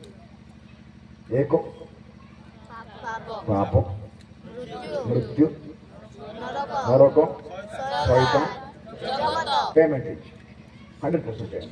ତମ ଉପରେ କାହାର ଅଧିକାର ନାହିଁ, ଯୀଶୁଙ୍କର ଅଧିକାର ଅଛି। ମୋ ଉପରେ କାହାର ଅଧିକାର ନାହିଁ, ଯୀଶୁଙ୍କର ଅଧିକାର। ଆମେ ତାଙ୍କ ସମ୍ପତ୍ତି ପେମେଣ୍ଟ କରିଛନ୍ତି ପରା। এই ফোনটা যদি ମୁଁ ପଇସା ଦେଇ କିଣିଛି କିଏ କ'ଣ ନେଇପାରିବ? ଅଲଗା କଥା। ଆପଣଙ୍କର ସମ୍ପତ୍ତି ଉପରେ ଆପଣଙ୍କର ଅଧିକାର। ଆପଣ ମୁଁ ଯୀଶୁଙ୍କ ସମ୍ପତ୍ତି। ପ୍ରେଜ୍ ଦ ଲର୍ଡ। ସ୍ତନ୍ୟଦାତ୍ରୀ ମାତା ଆପଣ ସନ୍ତାନ ମାନଙ୍କୁ ପାଶ ହେଇପାରେ। ତମର ଫୋନ ନମ୍ବର ସହିତ ଆଡ୍ରେସ ସହିତ ଲେଖିକି ରଖୁଛି ଆଖୁଛି। ପ୍ରଭୁ କହିଲେ ଦେଖିନା, ଆରେ ମୋ ଝିଅ ଡାକୁଛି, ଆରେ ମୋ ପୁଅ ଡାକୁଛି। କୋଟି କୋଟି ଜନତା କେମିତି ସେ ଦେଖୁଛନ୍ତି, କେତେ ଲୋକ ଜନ୍ମ ହେଇକି ମରିଛନ୍ତି, କେତେ ଲୋକ ଅଛନ୍ତି, କେତେ ଲୋକ ଜନ୍ମ ହେବେ। ସମସ୍ତଙ୍କର ଫଟୋ ତାଙ୍କ ହାତରେ ଅଛି। ତମର ଠିକଣା ଅଛି, ତମର ଆଡ୍ରେସ ଅଛି, ତମର ଇମେଲ ଆଇଡି ଅଛି, ତମର ଫୋନ ନମ୍ବର ଅଛି, ତମର ହ୍ୱାଟ୍ସଆପ ନମ୍ବର ଅଛି, ସବୁ କିଛି ତାଙ୍କ ହାତରେ ଅଛି। ହେଲା, ତାଙ୍କର କନେକ୍ସନ କେବେ ଅସୁବିଧା ହେବ ନାହିଁ। ଆମର ଫୋନ ଲାଗି ନପାରେ, ରିଚାର୍ଜ କରିନଥିଲେ, ତାଙ୍କର ଫୋନ ସଦାବେଳେ ଚାର୍ଜ ହେଇକି ରହୁଛି। ଟେଲିଫୋନ ନମ୍ବର କେତେ ଯୀଶୁଙ୍କର ଜାଣିଛ କି? କାହାର କିଏ ଜାଣିଛି ଯୀଶୁଙ୍କ ଟେଲିଫୋନ ନମ୍ବର? 333। ଆମ୍ଭ ନିକଟରେ ପ୍ରାର୍ଥନା କର, ଆମେ ତୁମକୁ ଉତ୍ତର ଦେବା। ଅଜ୍ଞାତ ମହତ ଦୁଷ୍କର ବିଷୟ ତୁମକୁ ଦେଖିବା। ଜେରେମିୟା 33:3। 333 ମାରିଦବ, ସିଧା ଲାଗିବ ସବୁବେଳେ। ପ୍ରେଜ୍ ଦ ଲର୍ଡ। এই নম্বরটা কেবে মধ্যে এমার্জেন্সি নম্বর মধ্যে নাই, এইটা 24 আওয়ার্স হটলাইন রে আছে। বুঝি পারলে তো? এটা টেলিফোন নম্বর যিশুঙ্কর। যার দুঃখ আর্কিটিক্যাল কি কো পরিচয় বক্তা কি আউ কো দিলীপ বড় কাকু দরকার নাই তোমাকে, তুমি ডাইরেক্ট কনেক্ট করি পারিব। সেটা কইয়া পাই মু চাহুছি। আমি অত্যাধিক বক্তা মানଙ୍କୁ দাস ମାନଙ୍କୁ ଉପରେ ନିର୍ଭର କରୁଛୁ। ମୁଁ ତ ଦୂରକୁ ଯାଉଛି ଅଧିକାରୀ, ମୋ ପାଖକୁ କିଏ ନ ଆସନ୍ତୁ ପ୍ରାର୍ଥନା କରିବା ପାଇଁ। ମୁଁ ଚାହୁଁନାହିଁ ମୁଁ କାହା ପାଇଁ ମୁଣ୍ଡକୁ ହାତ ରଖି ପ୍ରାର୍ଥନା କର। ତମେ ଡାଇରେକ୍ଟ କନେକ୍ଟ କରିବ। ମୁଁ ପ୍ରାର୍ଥନା କରୁଛି, ତମେ ଦେଖିଛ 400-500 ଲୋକଙ୍କ ପାଇଁ ମୁଣ୍ଡକୁ ହାତ ଧରି ପ୍ରାର୍ଥନା କରୁଥିଲି। ଆଜି 10ଟା ଲୋକ ପାଇଁ ପ୍ରାର୍ଥନା କରିବେ, ମୋର ବଡ଼ ନାହିଁ। ଏବେ ଗାଁ ଭିତରକୁ ଯାଇଥିଲେ 3 ଥର ମୋର ଗୋଡ଼ କଲାସ ହେଇଗଲା। ସେ ବାବୁ ମତେ ଧରି ଗାଡ଼ି ବଡ଼ ନାହିଁ। ଗାଡ଼ି ଯଦି ଗ୍ୟାରେଜରେ ଥରେ ପଡ଼ିଲା ବାପା, ରିପେୟାର ମାଗିବାଟା ମାଗ। ତମେ ଭାବ ନାହିଁ ଯେ ମୁଁ ସମ୍ପୂର୍ଣ୍ଣ ସୁସ୍ଥ ହେବି। କେଡ଼େ ବଡ଼ ହେଲେ ସୁସ୍ଥ କଲେ ମଧ୍ୟ କାଲି କାଉଥରେ ମୁଣ୍ଡ କଥା ଜର ହେବାଟା ହେବ ନା ନାହିଁ? ଆଜି ଅଣ୍ଟା ବଥା ଭଲ ହେଇଛି, କାଲି କାଉଥରେ ବସିବ। ମେଡିସିନ ଖାଅ, ଏଇଟା କର, ରେଷ୍ଟ ସବୁ କିଛି କର। ସମସ୍ତଙ୍କୁ ପବିତ୍ର ଆତ୍ମା ଦରକାର, ଯୀଶୁଙ୍କୁ ଦରକାର ହେଲା। ମୁଁ କେବେ ଚିନ୍ତାରେ ପଡ଼ିଯାଉଛି, ସ୍ୱୟଂ ପବିତ୍ର ଆତ୍ମାଙ୍କୁ ପବିତ୍ର ଆତ୍ମା ଦରକାର। କାହିଁକି? ଯୀଶୁ ଖ୍ରୀଷ୍ଟଙ୍କୁ ରକ୍ତ ମାଂସ ଧାରୀ ହେଇକି ଜନ୍ମ ହେବାରୁ ଏଇଟା ଦରକାର। ମରିୟମଙ୍କୁ କାହିଁ ଦରକାର ନୁହେଁ? ସେଦିନ ଗର୍ଭଧାରଣ କରିବା ପାଇଁ ଆତ୍ମାରେ ପରିପୂର୍ଣ୍ଣ ହେଲେ ତାଙ୍କୁ ତ ଦରକାର ନା ପରଭାଷା କହିବା ପାଇଁ, ସୁସ୍ଥକାରୀ କରିବା ପାଇଁ। ପିତରଙ୍କୁ ତ ଦରକାର ନା। ସେଦିନ ସମୁଦ୍ରରେ ଚାଲିଥିଲେ, ଯୀଶୁଙ୍କ ଅଥରିଟି ନେଇକି ଚାଲିଥିଲେ। ଯୀଶୁ ଥିଲେ ରକ୍ତ ମାଂସ ଧାରୀ। ସେମାନେ ଧନ୍ୟ ଯେଉଁମାନେ ଆଖିରେ ଯୀଶୁକୁ ଦେଖିଥିଲେ। ତାଙ୍କ ବସିଥିଲେ, ଉଠିଥିଲେ, ଖାଇଥିଲେ, ଶୋଇଥିଲେ, ଯାଉଥିଲେ, ସମୁଦ୍ରରେ ବୁଲୁଥିଲେ, ହିଲିଂ ମିଟିଂ କରୁଥିଲେ, ହିଲିଂ କ୍ରୁସେଡ୍ କରୁଥିଲେ, ବଡ଼ ବଡ଼ ମିଟିଂ ଚାଲୁଥିଲା। ଯୀଶୁଙ୍କର ମିଟିଂ ତାଙ୍କର ଆକ୍ଚୁଆଲି ବିଟିଂ କୋର୍ସ ଚାଲିଥିଲା। 3 ବର୍ଷ 6 ମାସର ପୋର୍ଟେବଲ୍ କୋର୍ସ। ଏଇଟା ଟ୍ରେନିଂ ହେଉଥିଲା, ପ୍ରାକ୍ଟିକାଲ ହେଉଥିଲା। ଆଜିକାଲି ଟ୍ରେନିଂ ଖାଲି ସାର୍ଟିଫିକେଟ ମାଳ ମାଳ, ପ୍ରାକ୍ଟିକାଲ କିଛି ନାହିଁ। ତମେ କେବେ ଦେଖିଛ ମୋ ବାଇବେଲରେ କାଗଜ କାଗଜ ଲେଖିକି ରଖିକି ମୁଁ ତମକୁ କହିବାଟା କେବେ ଦେଖିଛ? ଯେଉଁମାନେ ମୁଁ ଦେଖି ଯାଆନ୍ତି। ମୋର ଦିନେ ଥିଲେ ଥାକ ଥାକ କାଗଜ ରଖୁଥିଲି। ସେ କାଗଜର ରେଫରେନ୍ସ କହିଲା ପରେ ସରିଗଲା ପରେ ଆଉ କ'ଣ କହିବା ଶୁଣୁଥିଲା। ଏବେ ତମେ ଯୋଉଠି ଖୋଲିବ ସେଇଟା କୁହ, ଏଇଟା କୁହ ଆଜ୍ଞା ବୋଲି କହିବ। ମତେ ଗୋଟେ ଜାଗାରେ ପରୀକ୍ଷା କଲେ, ପଢିଲେ, ହେ ପ୍ରହରୀ କେତେ ରାତ୍ର ହେଲା ବୋଲି। ଏବେ ଟିକା ଆଜ୍ଞା କହିବେ ବୋଲି କହିବେ। ପରୀକ୍ଷା କରିଛ। ପ୍ରସଙ୍ଗ ନ ଦେଇକି ମତେ ସଭାମାନଙ୍କୁ ଡାକିଛନ୍ତି, ବଡ଼ ବଡ଼ ସଭାମାନଙ୍କୁ। ଗଲା ବେଳକୁ ପ୍ରସଙ୍ଗ ଦେଇଛନ୍ତି ପୁଲପିଟରେ। ମୁଁ ଆଉ ଗୋଟେ ପ୍ରସ୍ତୁତ ହେଇଥିବି, ଆଉ ଗୋଟେ ଦେଇଛ। ଅନେକ ବାକ୍ୟ ପ୍ରଚାରକ ମାନଙ୍କୁ ପରୀକ୍ଷା କରନ୍ତି ନା, ମହାପଣ୍ଡିତ ଗୁଡାକ ଥାନ୍ତି ନା। ବୁଝିଲେ କି ନାହିଁ? ଯଦି ପବିତ୍ର ଆତ୍ମା ତୁମ ପାଖରେ ଅଛନ୍ତି, ରେଭେଲେସନ ପ୍ରକାଶ ଜ୍ଞାନ, ପାଉଲ କହିଲେ ମୋର ପିତୃପୁରୁଷ ମାନେ ଯୋଉଟା ଜାଣିନଥିଲେ ସେଇଟା ମତେ ପ୍ରକାଶ କଲେ। ତାଙ୍କ ଭୟକାରୀ ମାନଙ୍କ ଠାରେ ଈଶ୍ୱରଙ୍କର ଗୁପ୍ତ ବିଷୟ ଥାଏ। ଯଦି ତୁମେ ପ୍ରଭୁଙ୍କୁ ଭୟ କରିବ, ତମେ ଜିଅ ନା କାହିଁକି? ପ୍ରଭୁ ତମ ଗୁପ୍ତ ବିଷୟ ପ୍ରକାଶ କରିବ। ଗୋଟେ ଦିନ ହେବ ନାହିଁ, ଗୋଟେ ଦିନ ସବୁ ହେବ ନାହିଁ। ଭାଇ ଭଉଣୀ ମାନେ, ପୁଅ ଝିଅ ମାନେ, ମା ଭଉଣୀ ମାନେ, ବାପା ମାନେ, ପ୍ରଭୁଙ୍କ ଦାସ ଦାସୀ ମାନେ। ଅବ୍ରାହ୍ମଙ୍କୁ ପ୍ରଭୁ କହିଲେ जिते उर देश डाकी आनिले से ठिया कहले अमको अमको देश तुमको देवी प्रकार 11टा ना 9टा देश ना कहुई पुरुषानुक्रमे जुगानुक्रमे ए देश आम तुमको देवा केबे देवा पुरुषानुक्रमे आ जुगानुक्रमे देवा गोटे दिन रेखा जब तुम किणान देश देदेवे तुम तो बढ़िया पेटा कि मरीज ना से देश तो गाँव लोक मैंने ना ये 12 शिष्य रुबेन जिहुदा गाद असरा बेंजामिन नफ्ता इसाक जुबुल जोसेफ झील से जिते मूसा दखल कले एत सहजरे से छाड़देवे से जगह आज भी दाबी कर पनेष्टी लोक मैंने आमर जगह किणान देश पिरीजीय माने गर्गासीय माने जिबुसीय माने एम सब थे अमारीय माने थे यही लोक मान युद्ध करके झील से राज्य अधिकार कले जुगानुक्रमे धीरे धीरे राज्य अधिकार कले तुम आज नर्सरी पाठ पढ़ी आसंता काली पीजी कर परीक्षा देदेव कि आज प्रचार कर बाइबल जानले पूरा सुट बुट हो बाहरी पड़े एमती धरिक बाइबल प्रचार कर फुंकी फुंकी सुस्थ कर छेप पड़ी जान ना केक काटिले जमा फुंकब ना कैंडेल को पिला माने कहीदे तुमको कहीं तुम जो फुंकुच कैंडेल तुम छेप पड़ुचे अन्य मान अंठा खाऊच जमा कैंडेल फुंकब ना कैंडेल लगे दरकार का ना सीधा काटी केक खुई दियो आते छेप पक फुंकब एत फोर्स से तुम रोग जीवाणु गुड़ाक तुम छेपर अणु गुड़ाक से केक रे पड़ुची आज अनेक जहाँ नुहंती ताहा चेष्टा कर मुझे घाटी हेले बाकी आसो कि मत प्रभु नदेले मु कमेंट्री पढ़ी बहुत बही पढ़ी तार अर्थ यहाँ नुहे जे मुदेवी से पढ़ी कि ना एथि आज जिते यीशु ख्रीष्ट जगत रे जन्म हेबारु तांकु मध्य पवित्र आत्मा को शक्ति दरकार थिला अभिषेक दरकार थिला माँ मोरे मो जीशु को जन्म देते मत आत्मा पूर्ण होगी अभिषेक दरकार थिला पितर समुद्र चली दरकार थिला मोर कहबार अर्थ सरल भाव में आपन को मत दरकार ना नहीं क्या दरकार नहीं हाथ उठा दरकार नहीं क्या समस्त मु खांटी बाप्टिस्ट मु खांटी लुथरियान मु पक्का पेंटिकस्ट बड़ कष्ट हाँ मत दरकार नहीं क्या पेंटिकस्ट ना ठिका नहीं तुम्हें पवित्र आत्मा पेंटिकस्ट लाज लगे विश्वासी मंडली पूरा पुरातन मंडली आमर किए पचार बाबू तुमको पुरातन मंडली जीशु पाखे छुट्टी नहीं तो जदि एमान को पवित्र आत्मा शक्ति दरकार था 120 जन को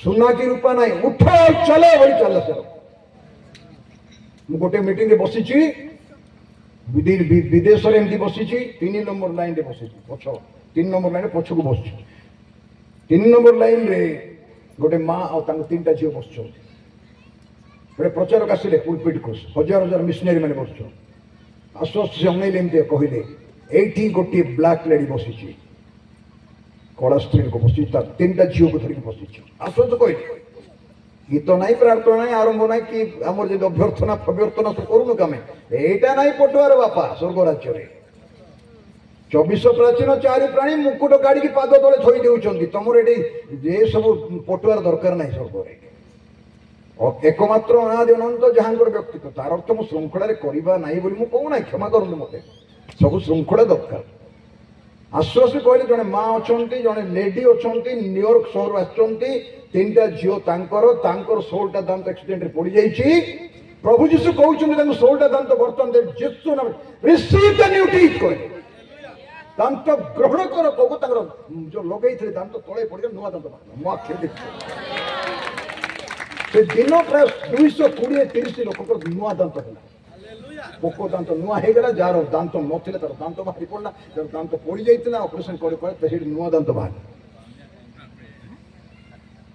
जने लोगो काणीले जोटे रोगी काणीले ठिया करतले एडे बड़ पेट होई हे रोगी से जे प्रचारक मो भला वयस्क लोक बुढ़ा लोक तार 90 वर्ष बयस चाली परने से मुजेम चाली परने ताको धरि के नेउचंती ताको धरि के पुलपिट को नेउचंती दिनाकरण को जेमति नेउतिले दिनाकरण को सुगर हेतिला डीजेस दिनाकरण प्रभु दास सीनियर दिनाकरण को बीपी थिला ତାଙ୍କର କିଡନୀର ପ୍ରୋବ୍ଲେମ ଥିଲା, ବିଭିନ୍ନ ବିଷୟ ଥିଲା ବୋଲି କହୁଛନ୍ତି। ତାଙ୍କୁ ପୁଲପିଟକୁ ନେଉଥିଲେ ଧରିକି, ଆଉ ସେ ପୁଲପିଟରେ ଠିଆ ହେଲେ ସିଂହ ଭଳିଆ ହଉଥିଲେ। କଣ ଅଛି ଏଇଟା? କ୍ଷୟ ଶରୀର, କିଛି ନାହିଁ ଦେହରେ, କିଛି ନାହିଁ, କିଛି ନାହିଁ ଶରୀର। ସେ ଲୋକକୁ ଆଣି ଠିଆ କରିଦେଲେ ତା ପାଖରେ, ସେ ବକ୍ତାଙ୍କ ପାଖରେ। ମୁଁ ବସିଛି ସେ ପାଖରେ, ମୁଁ ଦେଖୁଛି। ପେଟଟାକୁ ଏମିତି ଖାଲି ଦି ହାତରେ ଧରିଲେ, ଏତିକି କଲି ଯୀଶୁ ନାମରେ କି in the name of Jesus କହିନା, ପେଟ ଏମିତି ପଶିଗଲା। Miracle, miracle working God. ଆଶ୍ଚର୍ଯ୍ୟ କର୍ମ କରିବାରେ ଅଦ୍ୱିତୀୟ ପରମେଶ୍ୱର, ପ୍ରାର୍ଥନା ଶ୍ରବଣକାରୀ ହେ ପରମେଶ୍ୱର, ସମୁଦାୟ ଜଗତ ତୁମ ପାଖରେ ଆସିବା। ଆମ ପ୍ରଭୁ ପ୍ରାର୍ଥନା ଶୁଣନ୍ତି। ହାଲକା ପ୍ରଭୁଙ୍କର ସେବା କରୁନ। ଅନାଦି ଅନନ୍ତ ବ୍ୟକ୍ତିତ୍ୱ, ଆଦି ନାହିଁ ଅନ୍ତ ନାହିଁ। ସେ ଯୀଶୁ ରୂପରେ ଜନ୍ମ ହେଲେ, 60-70 କେଜିର ମଣିଷ ହେଇଗଲେ। ଏଥିପାଇଁ ସେ ଘଟଣା ବୁଝିପାରିଲେ ନାହିଁ। କେତେବେଳେ ମୁଁ ନିଜେ ଯିବି ସେ ଏକା ଜାଣିନାହାନ୍ତି। ପ୍ରଭୁଙ୍କର ପୁତ୍ର ତ ଜାଣିଛନ୍ତି ନା, ସେ ତ ଅନାଦି ଅନନ୍ତ ସର୍ବଜ୍ଞାତା ପରମେଶ୍ୱର। କିନ୍ତୁ ରକ୍ତ ମାଂସଧାରୀ ଯୀଶୁ ବୁଝିପାରେ। ତମେ ଯେମିତି ଜାଣ, ମୁଁ ବି ସେମିତି ଜାଣୁନି। ମତେ ଗଣିତ ଜଣା ନାହିଁ। ମୁଁ ସ୍କୁଲରେ ପାଠ ପଢିଲା ବେଳକୁ ମୋ ପାଠ ଷ୍ଟୁଡେଣ୍ଟ ସମୟରେ ମୁଁ ଲୁଚିକି ପଳେଇବାର କ୍ଲାସରେ, କାହିଁକି ମତେ ଗଣିତ ଜଣା ନାହିଁ। 7ରେ 9 ମିଶେଇଲେ କେତେ ସେଇଟା ମତେ ଜଣା ନଥିଲା। ଅଲଗା ସବଜେକ୍ଟ ମୋର ଭଲ ଥିଲା। ଅନେକ ବିଷୟ ତମେ ଜାଣିନ, ମୁଁ ଜାଣି ନାହିଁ। ଯୀଶୁ ମଣିଷ ହେବାରୁ ଅନେକ ବିଷୟ ଜାଣିପାରିଲେ ନାହିଁ, କିନ୍ତୁ ପରମେଶ୍ୱର ସେ ଜାଣିଥିଲେ। କିନ୍ତୁ ସମସ୍ତ କାର୍ଯ୍ୟ ସେ ଈଶ୍ୱରଙ୍କ ପୁତ୍ର ହିସାବରେ କରିନଥିଲେ। ଯାହା କରିଥିଲେ ଜଗତରେ ମନୁଷ୍ୟର ପ୍ରତିନିଧି ଭାବରେ କରିଥିଲେ। ଆଉ କ୍ରୁଶର ମୃତ୍ୟୁ ଜମା ଐଶ୍ୱରିକ ଶକ୍ତି ପ୍ରକାଶ କରିନାହାନ୍ତି। ଏଥିପାଇଁ ତ କହିଲେ, ହେଇପାରେ ଏଇ ପାନ ପାତ୍ର ମୋ ଠାରୁ ଦୂର କର ପ୍ରଭୁ, ହାତରେ ଜିଅନ୍ତା କାଣ୍ଟା ମାରିବେ ଜାଣିଥିଲେ। ଜେରୁସଲମର ପଥୁରିଆ ରାଜପଥରେ 2.5 କିଲୋମିଟର ରାସ୍ତା, 2.5 ମାଇଲ ରାସ୍ତା ଘୋଷାଡ଼ି ଘୋଷାଡ଼ି ନେବେ ମତେ। ତେଣ୍ଟା ମାରି ମାରି 120 କେଜିର ଓଜନର କ୍ରୁଶ ମୋ କାନ୍ଧରେ ପକେଇ ଦେବେ। 9 ଇଞ୍ଚିଆ କଣ୍ଟା, 11 ଇଞ୍ଚିଆ କଣ୍ଟା ମତେ ମାରିବେ। ଉପରେ ସ୍ୱର୍ଗ ତଳେ ପୃଥିବୀ ମତେ ଶୂନ୍ୟରେ ଝୁଲେଇ ଦେବେ। ଛେପ ପକେଇବେ, ଦାଢି ଟାଣିବେ, ବିଧା ମାରିବେ, ତେଣ୍ଟା ମାରିବେ, ଥଟ୍ଟା କରିବେ। ରକ୍ତ ମାଂସଧାରୀ ମନୁଷ୍ୟ ସହିପାରିବ କି ତାକୁ? ତଥାପି ତାଙ୍କ ପାଖରେ ଜ୍ଞାନୀ ନଥିଲା, ବିନ୍ଦୁଏ ମଧ୍ୟ ଅଭିଯୋଗ ନଥିଲା। ତାଙ୍କ ସ୍ୱର ଦାଣ୍ଡରେ କେହି ଶୁଣି ନାହାନ୍ତି। ସେ ସଧୁମ ସଳିତା ଲିଭାନ୍ତି ନାହିଁ, ଛେଚା ନଳ ଭାଙ୍ଗନ୍ତି ନାହିଁ। ଛେଚି ହେଇଥିବା ନଳକୁ ଯୋଡ଼ିକି ସିଧା କରିଦିଅନ୍ତି। ସଧୁମ ସଳିତା ଲିଭି ଯାଉଛି, ତେଲ ପକେଇ ଜଳେଇ ଦିଅନ୍ତି। ଆପଣଙ୍କ ଜୀବନରେ କେବେ କିଏ ଅଗ୍ରାହ୍ୟ କରିଛି କି? ଆପଣଙ୍କୁ ରିଜେକ୍ସନ କରିଛନ୍ତି କି? ନିଜର ଲୋକମାନେ, ଆପଣାର ଲୋକମାନେ ଭୁଲ ବୁଝିଛନ୍ତି, ଈର୍ଷା କରିଛନ୍ତି, ସମାଲୋଚନା କରିଛନ୍ତି, କିଛି ଭୁଲ କରିନଥିବେ, ଆପଣଙ୍କୁ ଲୋକ ପଦସ୍ଥ କରିଛନ୍ତି। That is the part of the Christian life. ଯୀଶୁ କଣ ଅମଙ୍ଗଳ କରିଥିଲେ? ହୋସାନା ଦାଉଦ ସନ୍ତାନ ବୋଲି ଗୀତ ଗାଇ ଗାଇ ଜେରୁସାଲେମରେ ପ୍ରବେଶ କଲେ। 7 ଦିନ ପରେ କଣ କହିଲେ? କ୍ରୁଶରେ ଚଢାଅ ତାଙ୍କୁ, କୋରାହଳ ଜଳିଥିଲେ।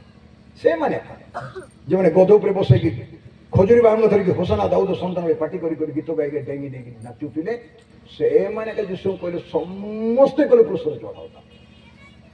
କେହି ମଧ୍ୟ କାହିଁକି ଚଢାଉଛ? 5ଟା ରୁଟି ଭାଙ୍ଗିକି ଆମକୁ ଖାଇବାକୁ ଦେଇଥିଲେ, 5,000 ଲୋକଙ୍କୁ କହିଲେ ନାହିଁ। କୁଷ୍ଠିମାନଙ୍କୁ ସୂଚୀ କଲେ ବୋଲି କହିଲେ ନାହିଁ।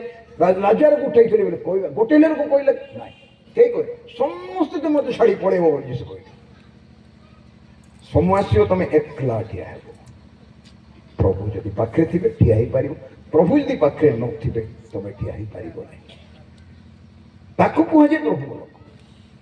ଏକଲା ନଥିଲେ ମଧ୍ୟ ପ୍ରଭୁଙ୍କ ସଙ୍ଗରେ ଯିଏ ଥିବ ଆଉ ପ୍ରଭୁଙ୍କ ସହ ଚାଲୁଥିବ, ସେଇ ଲୋକ ପ୍ରଭୁଙ୍କ ଲୋକ ହେଇପାରିବ। ଆମେ ସ୍ୱର୍ଗଦୂତ ନୁହଁ ମୋର ଭାଇ ଭଉଣୀ ମାନେ, ଆମେ ଜଗତର ଲୋକ। ସବୁ ଅନୁଭବ ମଧ୍ୟ ଦେଇ ଯାଉଛୁ। ଏଥିପାଇଁ କାଲି କହୁଥିଲି ଆପଣଙ୍କୁ ଯେମିତି ଲାଗୁଛି ଯୀଶୁ ମତେ ସେମିତି ଲାଗୁଛି। ଏବେ ମତେ ଯେମିତି ଲାଗୁଛି ଯୀଶୁ ବୁଝିପାରୁଛୁ। ତାଙ୍କ ପାଇଁ ସମସ୍ୟା କିଛି ନାହିଁ ବୁଝିବା ପାଇଁ। ଆପଣଙ୍କୁ ଯୀଶୁ ଭଲରେ ବୁଝନ୍ତି। ପ୍ରେଜ୍ ଦ ଲର୍ଡ। ହାତରେ ଛାତିରେ ହାତ ରଖନ୍ତି। ମୋର ପ୍ରଭୁ ଯୀଶୁ ମତେ ଭଲରେ ବୁଝ। ମୋର ପ୍ରଭୁ ମତେ ଭଲରେ ବୁଝ। ସେତିକି ଯଦି ଆମେ ଜାଣିବା ନା, ତମେ ଘରେ ଥିବ, ଏକଲା ଥିବ, ଦୁଃଖରେ ଥିବ, ଅଭାବ ଥିବ, ପିଲାମାନେ କଥା ଶୁଣୁନଥିବେ, କାହା ପାଇଁ ପ୍ରାର୍ଥନା କରି ଚାହୁଁଥିବ, କୋ ପ୍ରଭୁଙ୍କ ଦାସଙ୍କ ପାଖକୁ ଯିବେ, ଯା ପ୍ରାର୍ଥନା କରିବେ, ମନା ନାହିଁ। ସଭା ସମିତି ମାନଙ୍କରେ ପ୍ରଭୁଙ୍କ ଲୋକ ଆସିଲେ ପ୍ରାର୍ଥନା କରିବେ, କିଏ କାହା ପାଇଁ ପ୍ରାର୍ଥନା କରିବେ। ଆମେ ଟିକେ ତଳକୁ ଓହ୍ଲେଇ କଣ କରିବା? ସମସ୍ତେ ସମସ୍ତଙ୍କ ପାଇଁ ପ୍ରାର୍ଥନା କରିବା ଶିଖିବା। ଏବେ ମୁଁ କହୁନାହିଁ, ଆପଣ ଗାଁରେ ଥିଲାବେଳେ କାହା ପାଇଁ ଯାଇକି ପ୍ରାର୍ଥନା କରନ୍ତୁ, ବସିକି ପ୍ରାର୍ଥନା କରନ୍ତୁ ହାତ ଧରିକି, ଜଣକୁ ଜଣେ ପାଇଁ ପ୍ରାର୍ଥନା। ପ୍ରାର୍ଥନାର ଦୂରତ୍ୱ ନାହିଁ,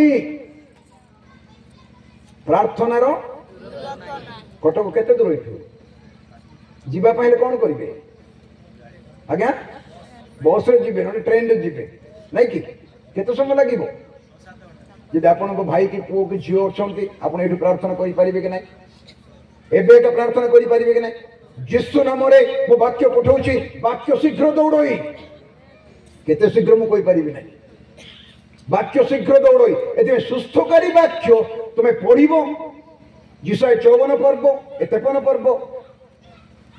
ମୁଁ ଏ ବାକ୍ୟ ସେ ମୋ ପୁଅ ପାଖକୁ ପଠାଉଛି, ହାଇଦ୍ରାବାଦରେ ଅଛି, ମୋ ଝିଅ ପାଖକୁ ପଠାଉଛି, ହାଇଦ୍ରାବାଦରେ ଅଛି, ବେଙ୍ଗଲୋର ଅଛି, ମୋ ଝିଅ ମୋ ଭାଇ ଅଛି ସେଠି ବିପଦରେ ପଡିଛି। এই বাক্য ମୁଁ ପଠାଉଛି ଯୀଶୁ ନାମରେ। ବାକ୍ୟ ଯାହା ତାକୁ ସ୍ପର୍ଶ କରେ, ବାକ୍ୟ ଯିବ, ଜୀବନ୍ତ କାର୍ଯ୍ୟ ସାଧକ ବାକ୍ୟ। ଏଥିପାଇଁ କଣ ଦରକାର ଜାଣିଛନ୍ତି? ଅତି ସରଳ କଥା, ଅଭିଷେକ ଦରକାର।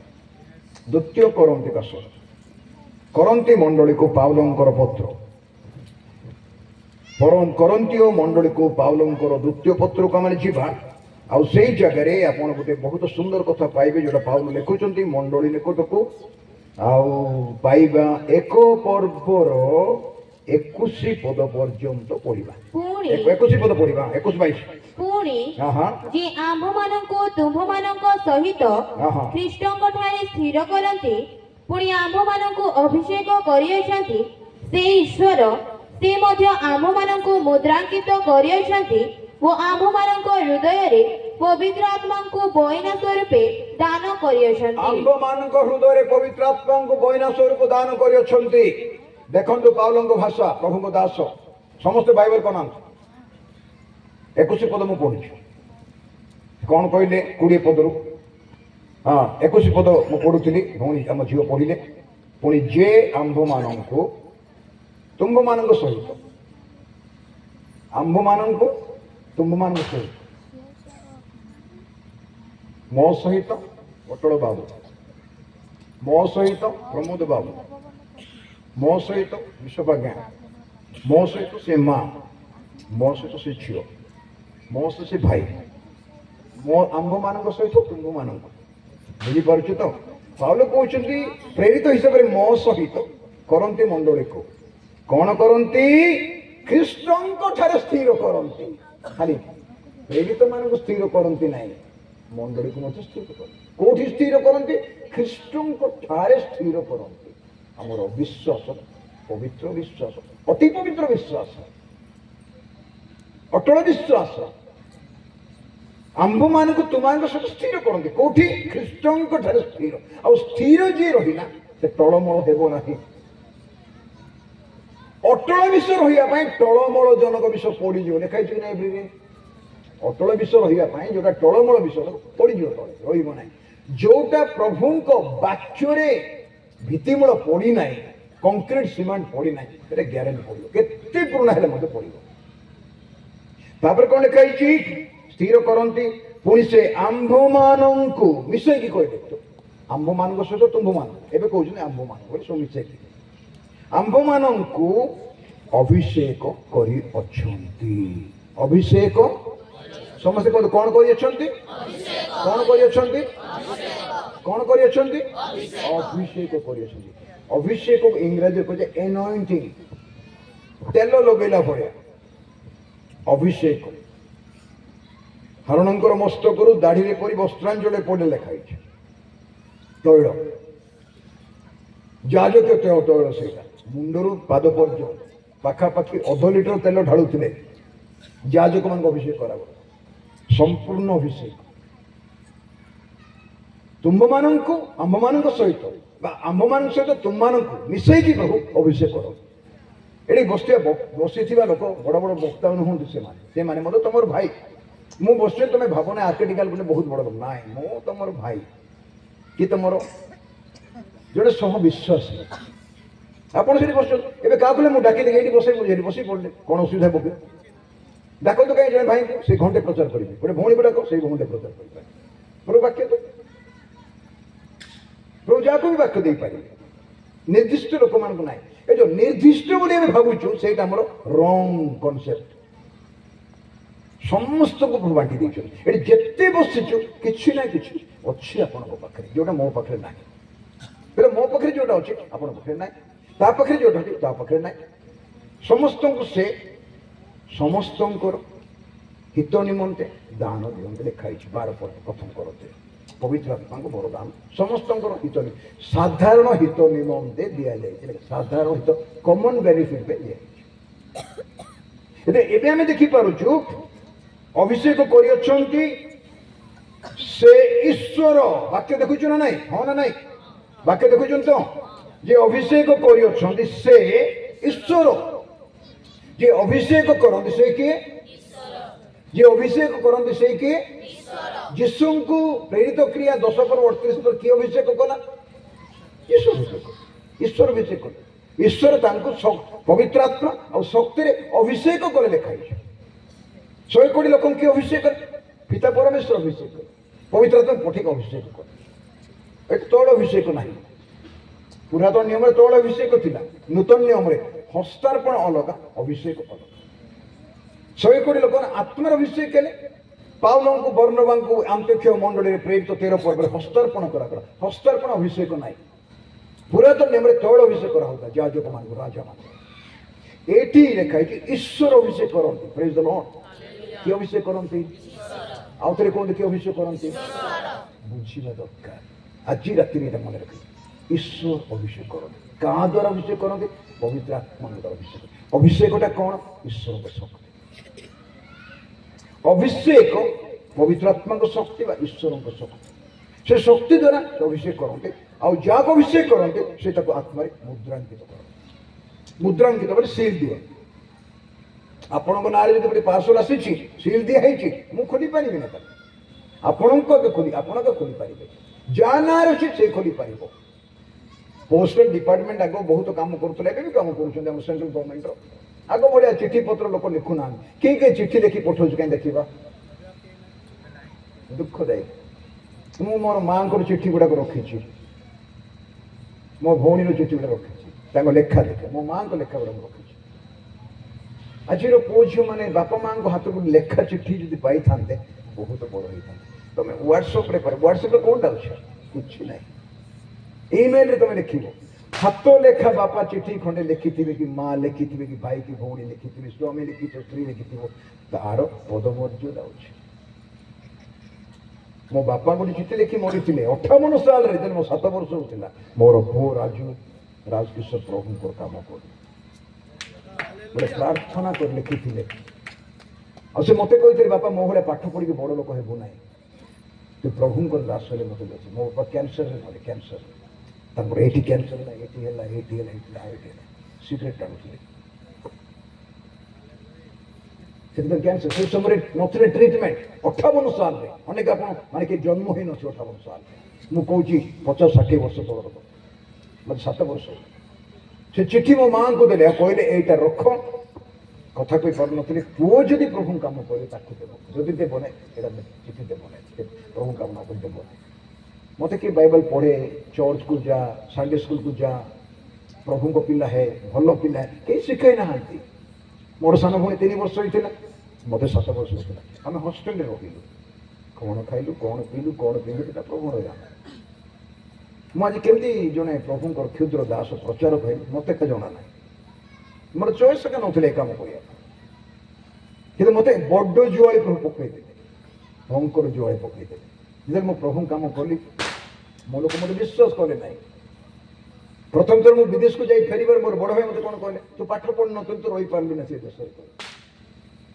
मत प्रभु व्यवहार करुले कि न कर जना ना ये मोर तो बहुत पाठ पढ़ते आम घरे सब अधा अपाठुआ बोले मुझे कहते अर्थ हो आपण प्रभु व्यवहार करने चाहती किए प्रभु मैं व्यवहार चाहूँ प्रचार के दरकार नहीं वक्ता है दरकार नहीं जमीती हेले प्रभु व्यवहार प्रार्थना रे सेवारे आराधना रे प्रचार रे शिक्षा जिसाई विवरणी 50 पर्व 2 पद पढ़ जिसाई विवरणी कौ माने प्रभु व्यवहार चाहती लिखाई आम्भे ଆସିଲା ବେଳେ କାହିଁକି କିଏ ନଥିଲା?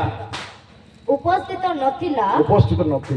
ଆମ୍ଭେ ଡାକିଲା ବେଳେ କାହିଁକି କେହି ଉତ୍ତର ଦେବାକୁ ନଥିଲା? ଡାକିଲା ବେଳେ କାହିଁକି ଉତ୍ତର ଦେଲେ ନାହିଁ?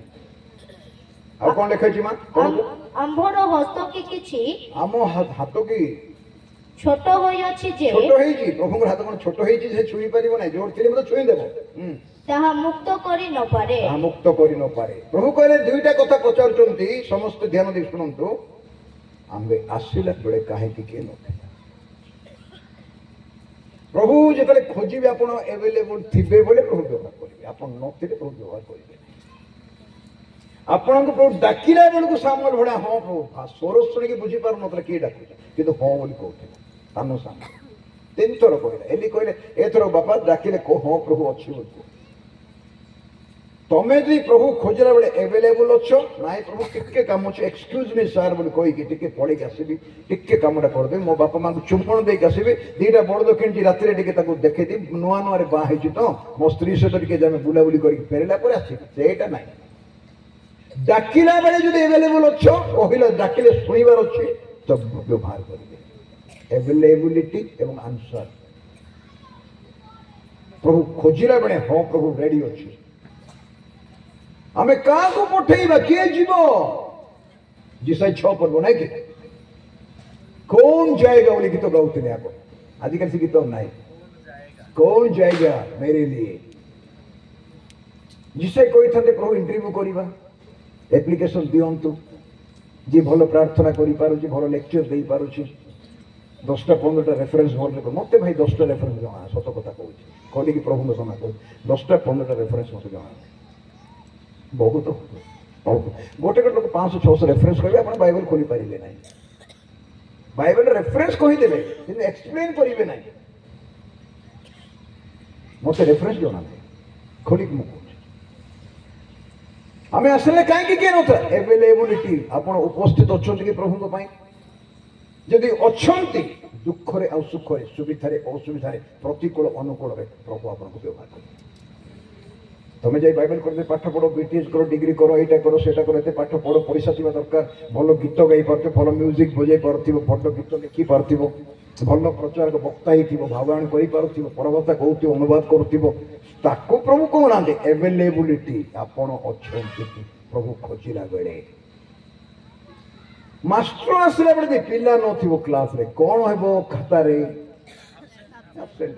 पिला किसी मार्क पाइब तो वर्ष कर देखिए तार एत आबसेंट भल मार्क थी कटिज से डाकिला बेले हाँ कहबार ये दीटा कथा मोर पुओ झी मैंने मो भाई भौणी मैंने प्रभु दास दासी मैंने आम पालन कर प्रभु आमको आ प्रभु दास मैंने जो बस मुझे चाहूँगी भाई भौणी मैंने प्रभु कम कर प्रभु मत व्यवहार कले नियो ना नियो ना प्रार्थना कर दौड़ी जाओ ना कम करने आम डाकिलु ना से आसले दौड़े खाई बाइबल न डाकिला एपाई मत जो व्यवहार करें व्यवहार करेंगे बड़ मिनिस्ट्री दरकार ना लार्ज मिनिस्ट्री मेजर मिनिस्ट्री सान छोट कम क्या प्रार्थना दरकार क्या सांत्वनार पदे कथा कहवा दरकार क्या पाखे ठिया है दुखरे जड़े जापरनी जन को आउसी पकाओ तुमको किए नमस्कार न करे पूर्व नमस्कार कर अजना लोक कहले जदि तुम दीपद कथा है सांत्वनार कथा ये तो मिनिस्ट्री मिनिस्ट्री बोले प्रचार ना पुलपिट माइक धरी कहवाटा एमती प्रचार मुझे बहुत कर बड़ बड़ मीटिंग तगड़ा तगड़ा मीटिंग कर बड़ बड़ प्रभु दास मान सहित कम कर देखिली हृदय को हृदय मन को मन दुखरे कष्ट क्या पाखे ठिया है पदे कथा कहले क्या कथा ध्यान देकी शुण ये वक्ता मैंने शुणुते जान ना तुम कौन से शुण शुणला बेले आक्शन करते शुणुती ना जनकर समस्या तुम शुणी पार तुम भर प्रतिक्रिया सृष्टि हो तुम प्रार्थना कर जीशु ख्रीस्ट तुम भाया मो भाया मनीष हेबार से कहले मु जानी नहीं से डेटा से दिन तो जानी नहीं 15 तारीख ना 16 तारीख 9टार आसना 10 मुझे जानी नहीं कि पुत्र हिसाब जानी ପୂର୍ଣ୍ଣତା ଥିଲା ତାଙ୍କ ପାଖରେ, ଆପଣଙ୍କ ଭିତରେ ପୂର୍ଣ୍ଣତା ଅଛି। କଳସୀ ବସନ୍ତୁ ଦୟାକରି, ମୁଁ ଆଉ ହେଇଗଲା ଟାଇମ୍ ମୋର, ଆଉ 10 ମିନିଟ୍ ସମୟ ନେବି, 6ଟା ହେଇଗଲାଣି, 6:10 ହେଲା, ଆଉ 10 ମିନିଟ୍ 15 ମିନିଟ୍ ଛାଡ଼ିଦେବି, ଆପଣମାନେ ଯିବେ, ଆମେ ବି ଯିବା। କଳସୀୟ ବିବରଣୀ ଆସନ୍ତୁ। ଏ କଳସୀୟ ବିବରଣୀରେ ଗୋଟେ କଥା ଲେଖା ହେଇଛି, ବଡ଼ ଗୁରୁତ୍ୱପୂର୍ଣ୍ଣ କଥା। 2 ପର୍ବ କଣ ଲେଖା ହେଇଛି ମୋର ଭାଇ ଭଉଣୀ ମାନେ, ପ୍ରଭୁଙ୍କ ବାକ୍ୟରେ 9 ପଦ ପଢମା। 9 ପଦ। କାରଣ ଖ୍ରୀଷ୍ଟଙ୍କ ଠାରେ ସମ୍ପୂର୍ଣ୍ଣ ଈଶ୍ୱରତ୍ଵ ଦେହବନ୍ତ ହୋଇ ବାସ କରେ। ସମ୍ପୂର୍ଣ୍ଣ ଈଶ୍ୱରତ୍ଵ ଖ୍ରୀଷ୍ଟଙ୍କ ଠାରେ ଦେହବନ୍ତ ହେଇକି ବାସ କରେ। ରକ୍ତ ମାଂସଧାରୀ ଯୀଶୁଙ୍କ ଠାରେ ଟୋଟାଲ ଈଶ୍ୱରତ୍ଵ। ଈଶ୍ୱରତ୍ଵ କହିଲେ ଜିହୋବା ପରମେଶ୍ୱର, ଏଲୋହିମ୍ ପରମେଶ୍ୱର, ଏଲସାଦାୟା ପରମେଶ୍ୱର, ଆଡୋନାଇ ପରମେଶ୍ୱର, ଜିହୋବା ପରମେଶ୍ୱର। ଆମ୍ଭେ ଯେ ଅଛୁ ସେ ଅଛୁ, I am the great I am. ସେ କହିଲେ ଆମ୍ଭେ ଯେ ଅଛୁ ସେ ଅଛୁ, ଆମ୍ଭେ ଅଛୁ, 3 ଥର କହିଲେ। ସେ ପରମେଶ୍ୱର ସ୍ୱର୍ଗ ମର୍ତ୍ତ୍ୟ ପାତାଳ ଯାହାଙ୍କୁ ଧରିପାରେ ନାହିଁ, ସ୍ୱର୍ଗର ସ୍ୱର୍ଗ ଯାହାଙ୍କୁ ଧରିପାରେ ନାହିଁ, ସିଂହାସନ ପାଇଁ ବସିବା ପାଇଁ ତାଙ୍କର ନକ୍ଷତ୍ରଗଣ ଯାହାଙ୍କ ସମ୍ମୁଖରେ ମ୍ଳାନ ଦେଖାଯାଆନ୍ତି, সেই ଅନାଦି ଅନନ୍ତ ବ୍ୟକ୍ତିତ୍ୱ ପରମେଶ୍ୱର ଯୀଶୁଖ୍ରୀଷ୍ଟଙ୍କର ରକ୍ତ ମାଂସଧାରୀ ଶରୀର ମଧ୍ୟରେ ସମ୍ପୂର୍ଣ୍ଣ ଦେହବନ୍ତ ହେଇକି ବାସ କରେ। ସ୍ୱର୍ଗର ସମସ୍ତ ଗୌରବ ଯୀଶୁଙ୍କର, ମରିୟମଙ୍କ ଗର୍ଭଜାତ ଯୀଶୁଙ୍କର ସନ୍ତାନ ଯୀଶୁଖ୍ରୀଷ୍ଟଙ୍କ ଠାରେ ସମ୍ପୂର୍ଣ୍ଣ ବାସ କରୁଥିଲା। କାହିଁକି ଜାଣିଛନ୍ତି କି? 1 ପର୍ବର 15 ପଦ, କଲୋସୀ 1:15। ସେ ଅଦୃଶ୍ୟ ଈଶ୍ୱରଙ୍କ ପ୍ରତିମୂର୍ତ୍ତି। ସେ ଅଦୃଶ୍ୟ ଈଶ୍ୱରଙ୍କର ପ୍ରତିମୂର୍ତ୍ତି। ଏଥିପାଇଁ କହିଲେ ମତେ ଯିଏ ଦେଖିଛି ମୋ ବାପାଙ୍କୁ ଦେଖିଛି। ମନୁଷ୍ୟ ଆମକୁ ଦେଖିକି ବଞ୍ଚି ପାରିବ ନାହିଁ ବୋଲି ମୋସାଙ୍କୁ କହିଦେଲେ। ବ୍ୟବସ୍ଥା ମୋସାଙ୍କ ଦ୍ୱାରା ଆସିଲା, ଖ୍ରୀଷ୍ଟଙ୍କ ଦ୍ୱାରା ସତ୍ୟ ଆଉ ଅନୁଗ୍ରହ ଆସିଲା। ଖ୍ରୀଷ୍ଟଙ୍କ ଦ୍ୱାରା ଅନୁଗ୍ରହ ଆଉ ସତ୍ୟ ଆସିଲା। ଯୋହନ ସୁସମାଚାର 1 ପର୍ବକୁ ଆସନ୍ତୁ। ଯୋହନଙ୍କ ସୁସମାଚାର 1 ପର୍ବ ବୁଝିବା। ମୋର ପ୍ରିୟ ଭାଇ ଭଉଣୀ ମାନେ, ବହୁତ ଗୁରୁତ୍ୱପୂର୍ଣ୍ଣ କଥା ପ୍ରଭୁ କହୁଛନ୍ତି ତାଙ୍କ ବାକ୍ୟରେ। କଣ ଲେଖା ହେଇଛି ଦେଖନ୍ତୁ, ଆଶ୍ଚର୍ଯ୍ୟ କଥା। 14 ପଦ ପଢମା। 14 ପଦ। ଆଉ ସେହି ବାକ୍ୟ ଦେହବନ୍ତ ହେଲେ, ସେ ବାକ୍ୟ ଦେହବନ୍ତ ହେଲେ, ପୁଣି ଅନୁଗ୍ରହ ଓ ସତ୍ୟରେ ପରିପୂର୍ଣ୍ଣ ହୋଇ, ଅନୁଗ୍ରହ ଆଉ ସତ୍ୟରେ ପରିପୂର୍ଣ୍ଣ ହୋଇ ଆମ୍ଭମାନଙ୍କ ମଧ୍ୟରେ ବାସ କଲେ। ଆମ୍ଭମାନଙ୍କ ମଧ୍ୟରେ ବାସ କଲେ। ତାପରେ ଆଉ ପିତାଙ୍କ ଠାରୁ ଆଗତ ଅଦ୍ୱିତୀୟ ପୁତ୍ରଙ୍କ ମହିମା ସଦୃଶ, ଅଦ୍ୱିତୀୟ ପୁତ୍ରଙ୍କର ମହିମା ସଦୃଶ ଆମ୍ଭେମାନେ ତାହାଙ୍କର ମହିମା ଦେଖିଲୁ। ମହିମା ଲେଖା ହେଇଛି, ସେ ଦେହବନ୍ତ ହେଲେ, ଅନୁଗ୍ରହ ସତ୍ୟରେ ପରିପୂର୍ଣ୍ଣ ହୋଇ, ଅନୁଗ୍ରହ ସତ୍ୟରେ ପରିପୂର୍ଣ୍ଣ ହୋଇ ଆମ୍ଭମାନଙ୍କ ମଧ୍ୟରେ ବାସ। ନାଜରିତରେ, କର୍ଫନାହୁମରେ, ଗାଲିଲିରେ, କାନାରେ, ବେଥାନିରେ ଯୁଆଡ଼େ ଗଲେ ସିଆଡ଼େ ଗଲେ ତାଙ୍କ ସାଙ୍ଗରେ କଣ ଥିଲା? ଅନୁଗ୍ରହ ଥିଲା, ସତ୍ୟ ଥିଲା। ଯୀଶୁ ଯୁଆଡ଼େ ଯାଆନ୍ତି ସାଙ୍ଗରେ କଣ ନେଇକି ଯାଆନ୍ତି? ଅନୁଗ୍ରହ ଆଉ ସତ୍ୟ। ଯେତେବେଳେ ଯୀଶୁ ତମ ଅନ୍ତରକୁ ଆସିଲେ, ମୋ ଅନ୍ତରକୁ ଆସିଲେ, ଏକଲା ଆସିନାହାନ୍ତି। କଣ ଆଣିଛନ୍ତି? ସତ୍ୟ ଆଣିଛନ୍ତି, ଅନୁଗ୍ରହ ଆଣିଛନ୍ତି। ସତ୍ୟ ଜ୍ଞାନ ଦେବ, ସତ୍ୟ ତୁମକୁ ମୁକ୍ତ କରିବ। ଯଦି ସତ୍ୟ ଭିତରକୁ ଆସିଛି ଆମେ ମୁକ୍ତ ଜୀବନ କାଟିବା। ଯଦି ସତ୍ୟ ଆମ ଭିତରକୁ ଆସିଛି ଯୀଶୁଙ୍କ ସହିତ, ଯୀଶୁ ତ ସ୍ୱୟଂ ପଥ ସତ୍ୟ ଜୀବନ, କିନ୍ତୁ ତାଙ୍କ ସାଙ୍ଗରେ ସତ୍ୟଟା କୁଆଡ଼େ ଗଲେ? ଯୀଶୁ କଣ ବୋଲି ପ୍ରଚାର କଲା ବେଳେ କହୁଥିଲେ, ସତ୍ୟ ସତ୍ୟ ମୁଁ ତୁମକୁ କହୁଛି, ମୁଁ ସତ୍ୟ ଯାହା କହୁଛି ସତ୍ୟ, ମୋ ନାଁ ହଉଛି ସତ୍ୟ, ମୁଁ ଯାହା କହିବି ସତ୍ୟ, ମୁଁ ସତ୍ୟ ସତ୍ୟ ତୁମକୁ କହୁଛି। ତାଙ୍କ ନାମ ସତ୍ୟ। ଯୁଆଡ଼େ ଯାଆନ୍ତି ସେ ସତ୍ୟ ନେଇକି ଯାଆନ୍ତି। ଅନ୍ତରକୁ ଆସିଲେ ସତ୍ୟ ନେଇକି ଆସନ୍ତି। ଆଉ ବାଇବେଲ କୁହେ ସତ୍ୟ ଜ୍ଞାନ ଦେଲେ ସତ୍ୟ ତୁମକୁ ମୁକ୍ତ କରିବ। ଏଥିପାଇଁ ବାକ୍ୟ ବୁଝିବା ଦରକାର, ଜାଣିବା ଦରକାର। ସବୁଦିନ ଗୋଟିଏ ଦିନରେ ହେବ ନାହିଁ ସମସ୍ତ ବିଷୟ, ସମୟ ଲାଗିବ। ଆପଣ ଯେତିକି ବୁଝୁଛନ୍ତି ସେତିକି ଯଥେଷ୍ଟ। ଯେତିକି ବୁଝୁଛନ୍ତି ସେତିକି ଯଥେଷ୍ଟ, ଅଧିକ ବୁଝିବା ଦରକାର ନାହିଁ। ଧୀରେ ଧୀରେ ଧୀରେ ବୁଝିବେ। ଏବେ କହୁଥିଲି ନର୍ସରୀ ପଢିକି ନେକ୍ସଟ ଡେ କଣ କି ପିଜି ପରୀକ୍ଷା ଦେବ କି? ଆମେ କଣ ଷ୍ଟେପ ବାଇ ଷ୍ଟେପ ଆଗକୁ ଯିବା ନାହିଁ କି? ଶିଶୁମାନେ କଣ ସବୁ ଶୁଣି ପକେଇଲେ? 3 ବର୍ଷ 6 ମାସ କଣ ପ୍ରଭୁ ତାଙ୍କୁ ଟ୍ରେନିଂ ଦେଲେ, ଶିଖାଇଲେ, ସବୁ କିଛି କଲେ, ତଥାପି ମଧ୍ୟ କହିଲେ ଯାଇକି ପ୍ରାର୍ଥନା କର ବାପା, 10 ଦିନ ପ୍ରାର୍ଥନା କର, ଆତ୍ମା ପାଇଲେ ସବୁ ଯାକ ପାଇବେ। ତୁରୀ ବାଦ୍ୟରେ मंडली उठिला बेले ख्रीष्टों ठारे थाई मरीथिबा लोक मानकर पुनरुत्थान हेबो पवित्र आत्मा को शक्ति से पुनरुत्थित हेबे बंची थिबा लोक माने रूपांतरित पवित्र आत्मा शक्ति आत्मा न पाइले पुनरुत्थान हेबो नाही आत्मा न पाइले रूपांतरित हेबो नाही बाइबल कहूछि मो कहू नाही जे यीशु को उठाइले से आत्मा जो तुम भीतर थांदे रोमियो 8 पर लिखा जाइछि रोमियो 8 पर्व खोलंतु दया करी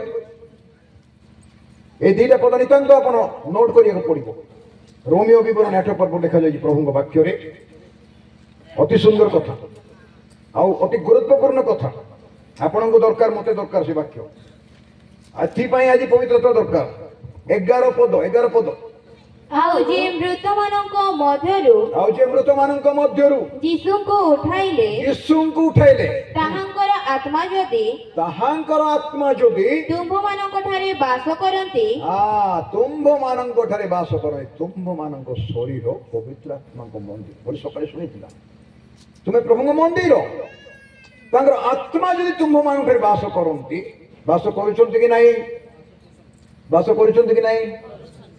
जदि परिचय पाइछु परिचय करते उद्धार करते तुम जानिछु ग्रहण करिछु आउ से पवित्र भाषण आसिक जानते ना थोड़े से रहिबे को केस रे पवित्र आत्मा छाडी के पड़ंती जानिछंती कि यदि व्यभिचार को पड़ी मंदिर अपवित्र हो गला आ छाडी के पड़े आसीबे नाही ए दाऊद भक्त भलिया अनुताप करबेटा बहुत कष्ट केही मध्य करि पारिबे जे दाऊद केमती करे तांको कहला प्रभु जानिछो से जानिछो आ गोटे भी लोक नाही दाऊद मन अनुताप करिया कहने मोर मनर मत लोक मुझे लोक को मोर मन खोजुचे सेमती लोकटा को पाइली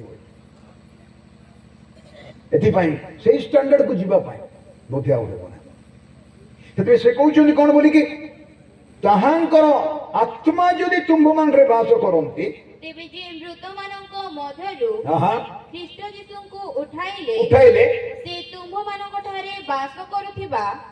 मानक ठारे बास करुथिबा आपना आत्मांको द्वारा तुंभ मानक मर्त्य शरीर को मध्य जीवित करिवे केमति जीवित करिवे के करिवो ता मन को जीवित होई जीवो कि तुंभ मानक ठारे से आत्मा बास करे से तो तुरी बाध्यरे उठिले इलिशा भविष्य वक्ता मरी जाइथिले गोटे लोक पोतिया जाऊे डकैत मान आसुले से लोक मान देखी डकैत मान देखी मैंने दौड़ी डर माटे से डेड बॉडी पकईदे समाधि इलिशा भविष्य वक्ता हाड़टा बाहर को थिला जेमती से डेड बॉडी तार स्पर्श पाइला मृतदेहता हाड़ में बाजिगला से लोक मरबार उठी पड़े मरला परे भी अभिषेक छाड़ी की जाए ना भले शुणु आपण कि मो जदि परित्राण प्राप्त व्यक्ति यीशु ठारे थाई कि मरी जाइछु कि मरी जिबा पवित्र आत्मांकर अभिषेक आपण समाधि रे थिबो धूड़ी हेइथिबो बालू हेइथिबो माटी हेइथिबो हाड़ सब पचि जाइथिबो तोरी बाध्य हेबा तम संगे संगे अभिषेक स्वर्ग उठिला रूपांतरित शरीर सेटा स्वर्गीय शरीर एबे चाली चाली जाउछु मनर गति रे जिबा एठु जदि गुणपुर गले गुणपुर पहुंचो कटक करे कटक पहुंचो देखा चाहिए बॉम्बे जी थी तुम पुओ को तुम देखिपारे कथा कले लोक बेंगलोर शुणवे मनर गति आत्मा शक्ति फिलिपी मंडली को पाउल पत्र 3 पर्व 20-21 आसतु फिलिप शेष करवा फिलिप 3 आम्भे माने तो स्वर्गर प्रजा क्या भल शुणु आम्भे माने स्वर्गर प्रजा से स्थान मध्य आम्भे माने त्राणकर्ता प्रभु यीशु ख्रीष्टଙ୍କ आगमनर अपेक्षा से आपणार जो कार्य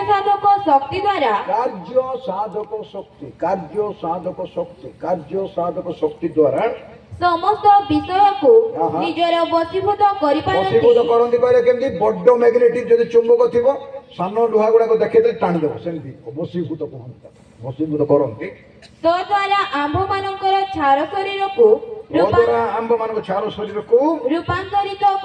रूपांतरित करी रूपरु अंतर करी आपणार गौरवमय शरीर सदृश करिवे आंभ मान तांकर गौरवमय शरीर सदृश करी रूपांतरित करिवे पुनरुत्थित शरीर आ रूपांतरित शरीर गोटे शरीर मरीथिबा लोक माने उठिबे स्वर्गीय शरीर पाइबे बंचिथिबा लोक माने न मरिके शरीर रूपांतर होइछ ए मांस रक्त मांस शरीर नहीं केमती शरीर कबाट बंद थे जीशु पशिले कहे शांति हो ଧମକ କଲେ ମୁଁ ତାଙ୍କୁ ନ ଦେଖିଲେ ବିଶ୍ୱାସ କରିବି ନାହିଁ। କବାଟ ବନ୍ଦ ହେଲେ କାନ୍ଥରେ ଭେଦିକି ପଳେଇବେ, ମାଟିରେ ଭେଦିକି ପଳେଇବେ। ଆପଣ ଏଇଠି ବସୁଛନ୍ତି, ମୁଁ ମନେକର ଗୁଣପୁର କହିଲେ ଗୁଣପୁର ପହଞ୍ଚିବେ। ସେ ଶରୀର ସେମିତି। ଆଦମ ସବୁ ପଶୁମାନଙ୍କ ନାଁ ଦେଇଥିଲା, ସବୁ ଚଢ଼େଇମାନଙ୍କ ନାଁ ଦେଇଥିଲା, ସବୁ ଗଛମାନଙ୍କ ନାଁ ଦେଇଥିଲା, ସବୁ ମାଛମାନଙ୍କ ନାଁ ଦେଇଥିଲା।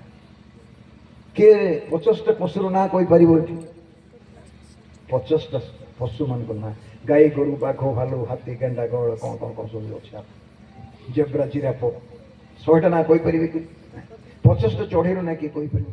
20 ଚଢ଼େଇ, ଗଛ 50-60 ଗଛ ନ କହିପାରିବେ। ହେଲେ ଯିଏ ସବୁ ଗଛର ନାଁ ଦେଇଥିଲା, ଯିଏ ସବୁ ଚଢ଼େଇମାନଙ୍କ ନାଁ ଦେଇଥିଲା, ସବୁ ଜଙ୍ଗଲର ପଶୁମାନଙ୍କ ନାଁ ଦେଇଥିଲା, ସେ ପଣ୍ଡିତ ନା ପଣ୍ଡିତ? ଏ କମ୍ପ୍ୟୁଟର ଗୋଟେ ତିଆରି କରିଦେଇକି ଡିଆସିଲି ପେଢ଼ି ବଡ ପଣ୍ଡିତ କହୁଛି। ଏଇ ଯୋଉ କମ୍ପ୍ୟୁଟର ଯୋଉମାନେ ତିଆରି କଲେ, ସେ ବୈଜ୍ଞାନିକ ମାନଙ୍କର ଗୋଟେ ଆନ୍ତର୍ଜାତିକ ମିଟିଂ ହେଇଥିଲା। ସେ କମ୍ପ୍ୟୁଟର ଯୋଉମାନେ ତିଆରି କରୁଥିଲେ, ସେମାନେ ଗୋଟେ ମିଟିଂରେ ଠିକ କଲେ କମ୍ପ୍ୟୁଟରକୁ 60% ବି ଲୋକ ବୁଝନ୍ତି ନାହିଁ। ବୈଜ୍ଞାନିକ ମାନେ ଯୋଉମାନେ କରିଛନ୍ତି, କମ୍ପ୍ୟୁଟରଟା 100% ଯୋଉ ତିଆରି କରିছে, ସେମାନେ 60% ବୁଝନ୍ତି ନାହିଁ। 60% ଅଧିକ ବୈଜ୍ଞାନିକ ମାନେ କହିପାରିଲେଣି କମ୍ପ୍ୟୁଟର। କମ୍ପ୍ୟୁଟର ଏତେ କଥା କହିପାରେ, ଏତେ କାମ କରିପାରୁଛି। ଅନାଦି ଅନନ୍ତ ବ୍ୟକ୍ତିତ୍ୱ, କ୍ଷୀର ମାନଙ୍କର ପରମେଶ୍ୱର, ଏଲ୍ ସାଦାଇ, ଅଲ୍ ସଫିସିଏଣ୍ଟ, ତାଙ୍କୁ କୁହାଯାଏ ଏଲ୍ ସାଦାଇ, ଅଲ୍ ସଫିସିଏଣ୍ଟ, ଆଡୋନାଇ, ୟାବେ ପରମେଶ୍ୱର। ଯିଏ ଅଛନ୍ତି ସେ ଅଛନ୍ତି, ସେ ରହିବେ। ଅନାଦି କାଳରୁ କହୁଛନ୍ତି ପବିତ୍ର ପବିତ୍ର ପବିତ୍ର ପବିତ୍ର, ଆଜି ପର୍ଯ୍ୟନ୍ତ କହୁଛନ୍ତି। 6ଟା ଲେଖା ଡେଣା ଲାଗିଛି, ଆଖି ଦେହ ସାରା ଅଛି। 4 ପ୍ରାଣୀ ତାଙ୍କ ମୁଖ ଦେଖିପାରିଲା। ଏପରି ପବିତ୍ର ବ୍ୟକ୍ତିତ୍ୱ, ତାଙ୍କ ପାଖକୁ କିଏ ଯିବ? ମଣିଷ ଆମ ଦେହରେ ବଞ୍ଚି ପାରିବ ନାହିଁ ବାପା। ଏଥିପାଇଁ ମୁଁ ତାଙ୍କୁ ଦେହବନ୍ଦ କରି ପଠେଇବି ଜଗତକୁ, ବା ମୁଁ ଆସିବି ଦେହବନ୍ଦ। ମତେ ଦେଖିବ, ଯୀଶୁଙ୍କୁ ଦେଖ, ପ୍ରଭୁଙ୍କୁ ଦେଖ, ଗୋଟିଏ କଥା। ଆମକୁ ଯିଏ ଦେଖିଛି, ପିତାଙ୍କୁ ଦେଖିଛି। ଏଥିପାଇଁ ସେ ରକ୍ତମାଂସଧାରୀ ହେଇଥିବା ଯୋଗୁଁ ତାଙ୍କର ବ୍ୟକ୍ତିତ୍ୱ ଆମେ ଯେମିତି ଜଗତରେ ଅଛୁ, ସେ ଆମକୁ ବୁଝିପାରନ୍ତି, ଆମେ ତାକୁ ବୁଝିବାକୁ ପାରିବା। ଭଲରେ ବସିକି ମା ମାନଙ୍କୁ ବିଶେଷ ନିବେଦନ କରୁଛି, ଭଉଣୀମାନଙ୍କୁ, ମା ମାନଙ୍କୁ, ସବୁ ପରିବାର ପାଇଁ ବସିକି ପ୍ରଭୁଙ୍କ ପାଖରେ ପ୍ରାର୍ଥନା କରନ୍ତି। ଯେତେବେଳେ ନିଦ ଭାଙ୍ଗ ସେ ପ୍ରାର୍ଥନା। ଭାଇମାନେ ମଧ୍ୟ, ଖାଲି ମା ମାନଙ୍କୁ କହୁନାହିଁ, ଘରର ଅବସ୍ଥା ମା ମାନେ ବହୁତ ବୁଝନ୍ତି। ଘରେ ଅଛି କି ନାହିଁ, ପିଲାମାନେ ପଢୁଛନ୍ତି କି ନାହିଁ, ପଇସା ପତ୍ର ଦରକାର ଥାଏ, ସୁସ୍ଥ ଜାଣନ୍ତି, କଥାବାର୍ତ୍ତା।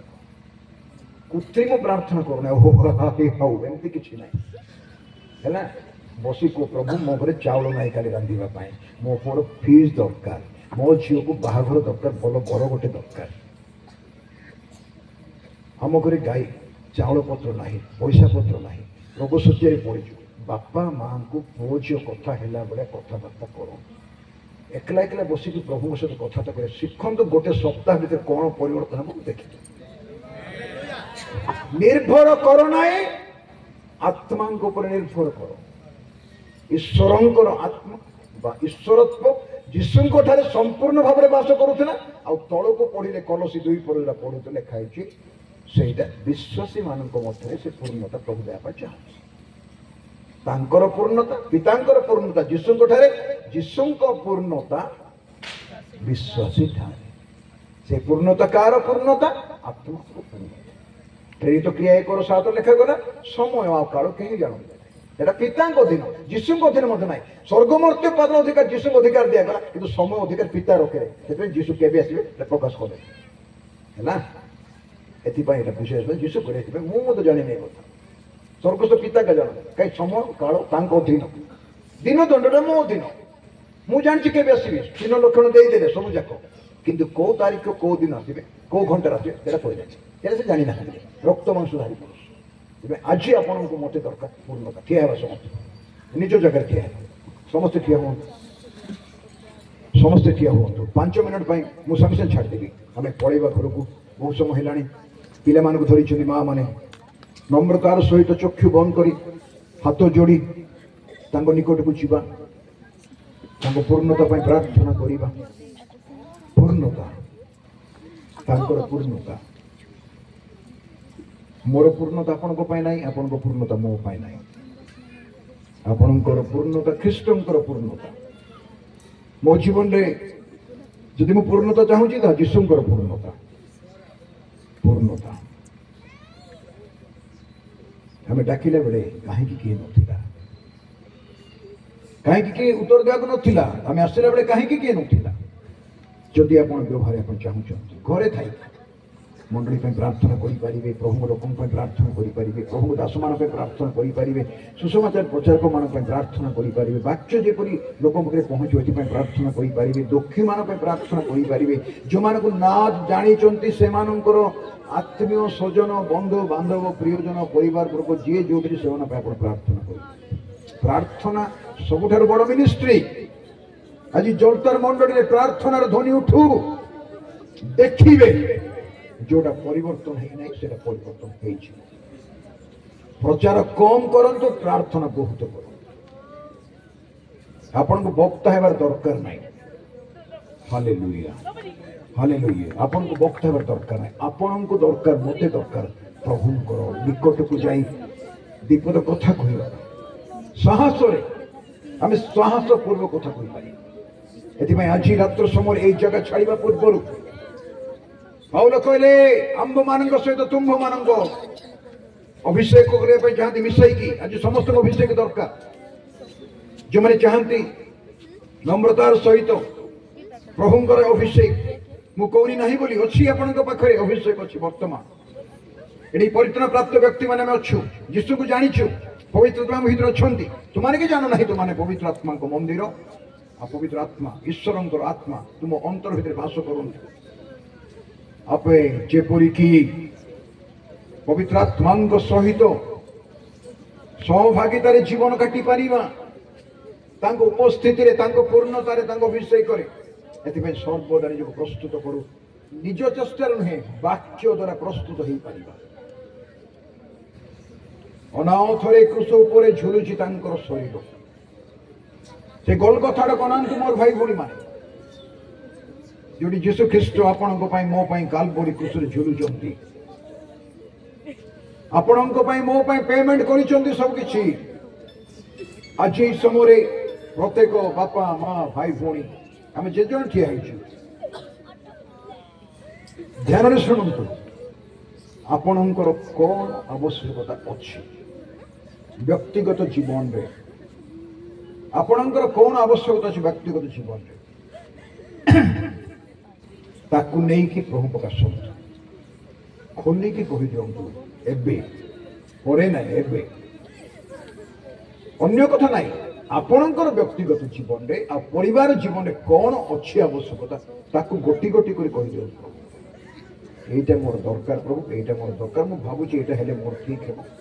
এই প্রকার ପରିସ୍ଥିତିରେ ମୁଁ ଯାଉଛି, ଚାପ ଦେଇକି ଯାଉଛି, ସମସ୍ୟା ଦେଇକି ଯାଉଛି, ପ୍ରେସର ଦେଇକି ଯାଉଛି, ରୋଗ ଦେଇକି ଯାଉଛି, ଅଭାବ ଦେଇକି ଯାଉଛି, ଖାଇବା ପିଇବା ନାହିଁ, ଲୁଗାପଟା ନାହିଁ, ଚାଉଳ ପତ୍ର ନାହିଁ, ପଇସା ପତ୍ର ନାହିଁ, ଶାନ୍ତି ନାହିଁ, ମୋ ପିଲାମାନେ କଥା ଶୁଣୁନାହାନ୍ତି, ମୋ ପିଲାମାନେ ପାଠ ବୁଝୁନାହାନ୍ତି, ମୋ ପିଲାମାନଙ୍କର ବଡ଼ ସମସ୍ୟା ରହିଛି ପ୍ରଭୁ, ସ୍ୱାମୀ ସ୍ତ୍ରୀ ଭିତରେ ଶାନ୍ତି ନାହିଁ, ପ୍ରେମ ନାହିଁ, ଅଣ୍ଡରଷ୍ଟାଣ୍ଡିଂ ନାହିଁ ପ୍ରଭୁ।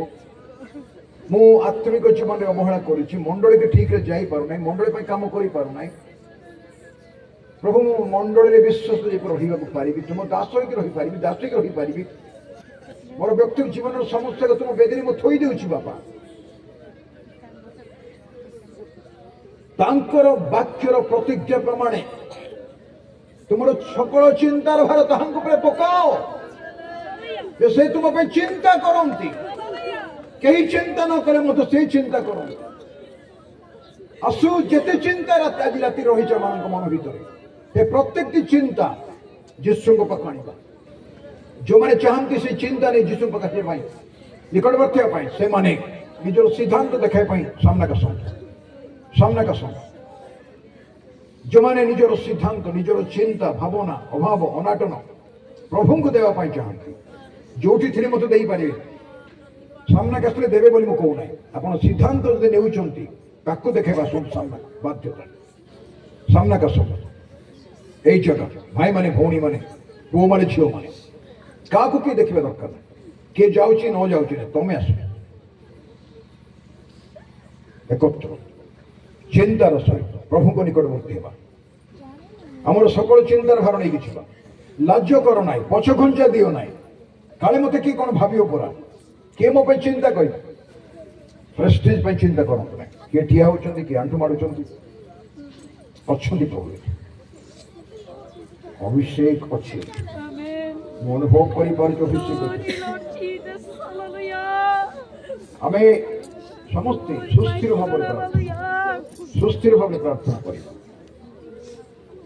कौनी मुख खोली प्रार्थना करूना कौन समस्त आवश्यकता अनुसार आम प्रत्येक प्रभु को निकटवर्ती होगा मन खोलिक कथबार्ता करूँ प्रभु सहित एक नुआ नुआ भाव आज पर्यटन आप से कथबार्ता करना पार्टी कर चित्कार कर प्रभु बड़ बड़ कथा कह स्वर बदल आज कथबार्ता करूँ प्रभु मोर यहाँ अवस्था मो पुअर यहाँ भूल मो स्वामी रहा मो स्त्री से मो परिवार एमती मो मंडली एमती मो साई भाई एमती या सहित ता सहित मोर सुविधा ना निरापद निरापद निरापद निरापद छाया तले ठिया मनुष्य पाखे ना मो पाखे ना क्या पाखे ना आपण पाखे अच्छी आप अधिकार सहित कहीपर माग आम तुमको देवा प्रभु कहते माग आमको देव आम तुमको देवा कहते अदृश्य विषय देखा दुष्कर विषय देखा अज्ञान विषय देखा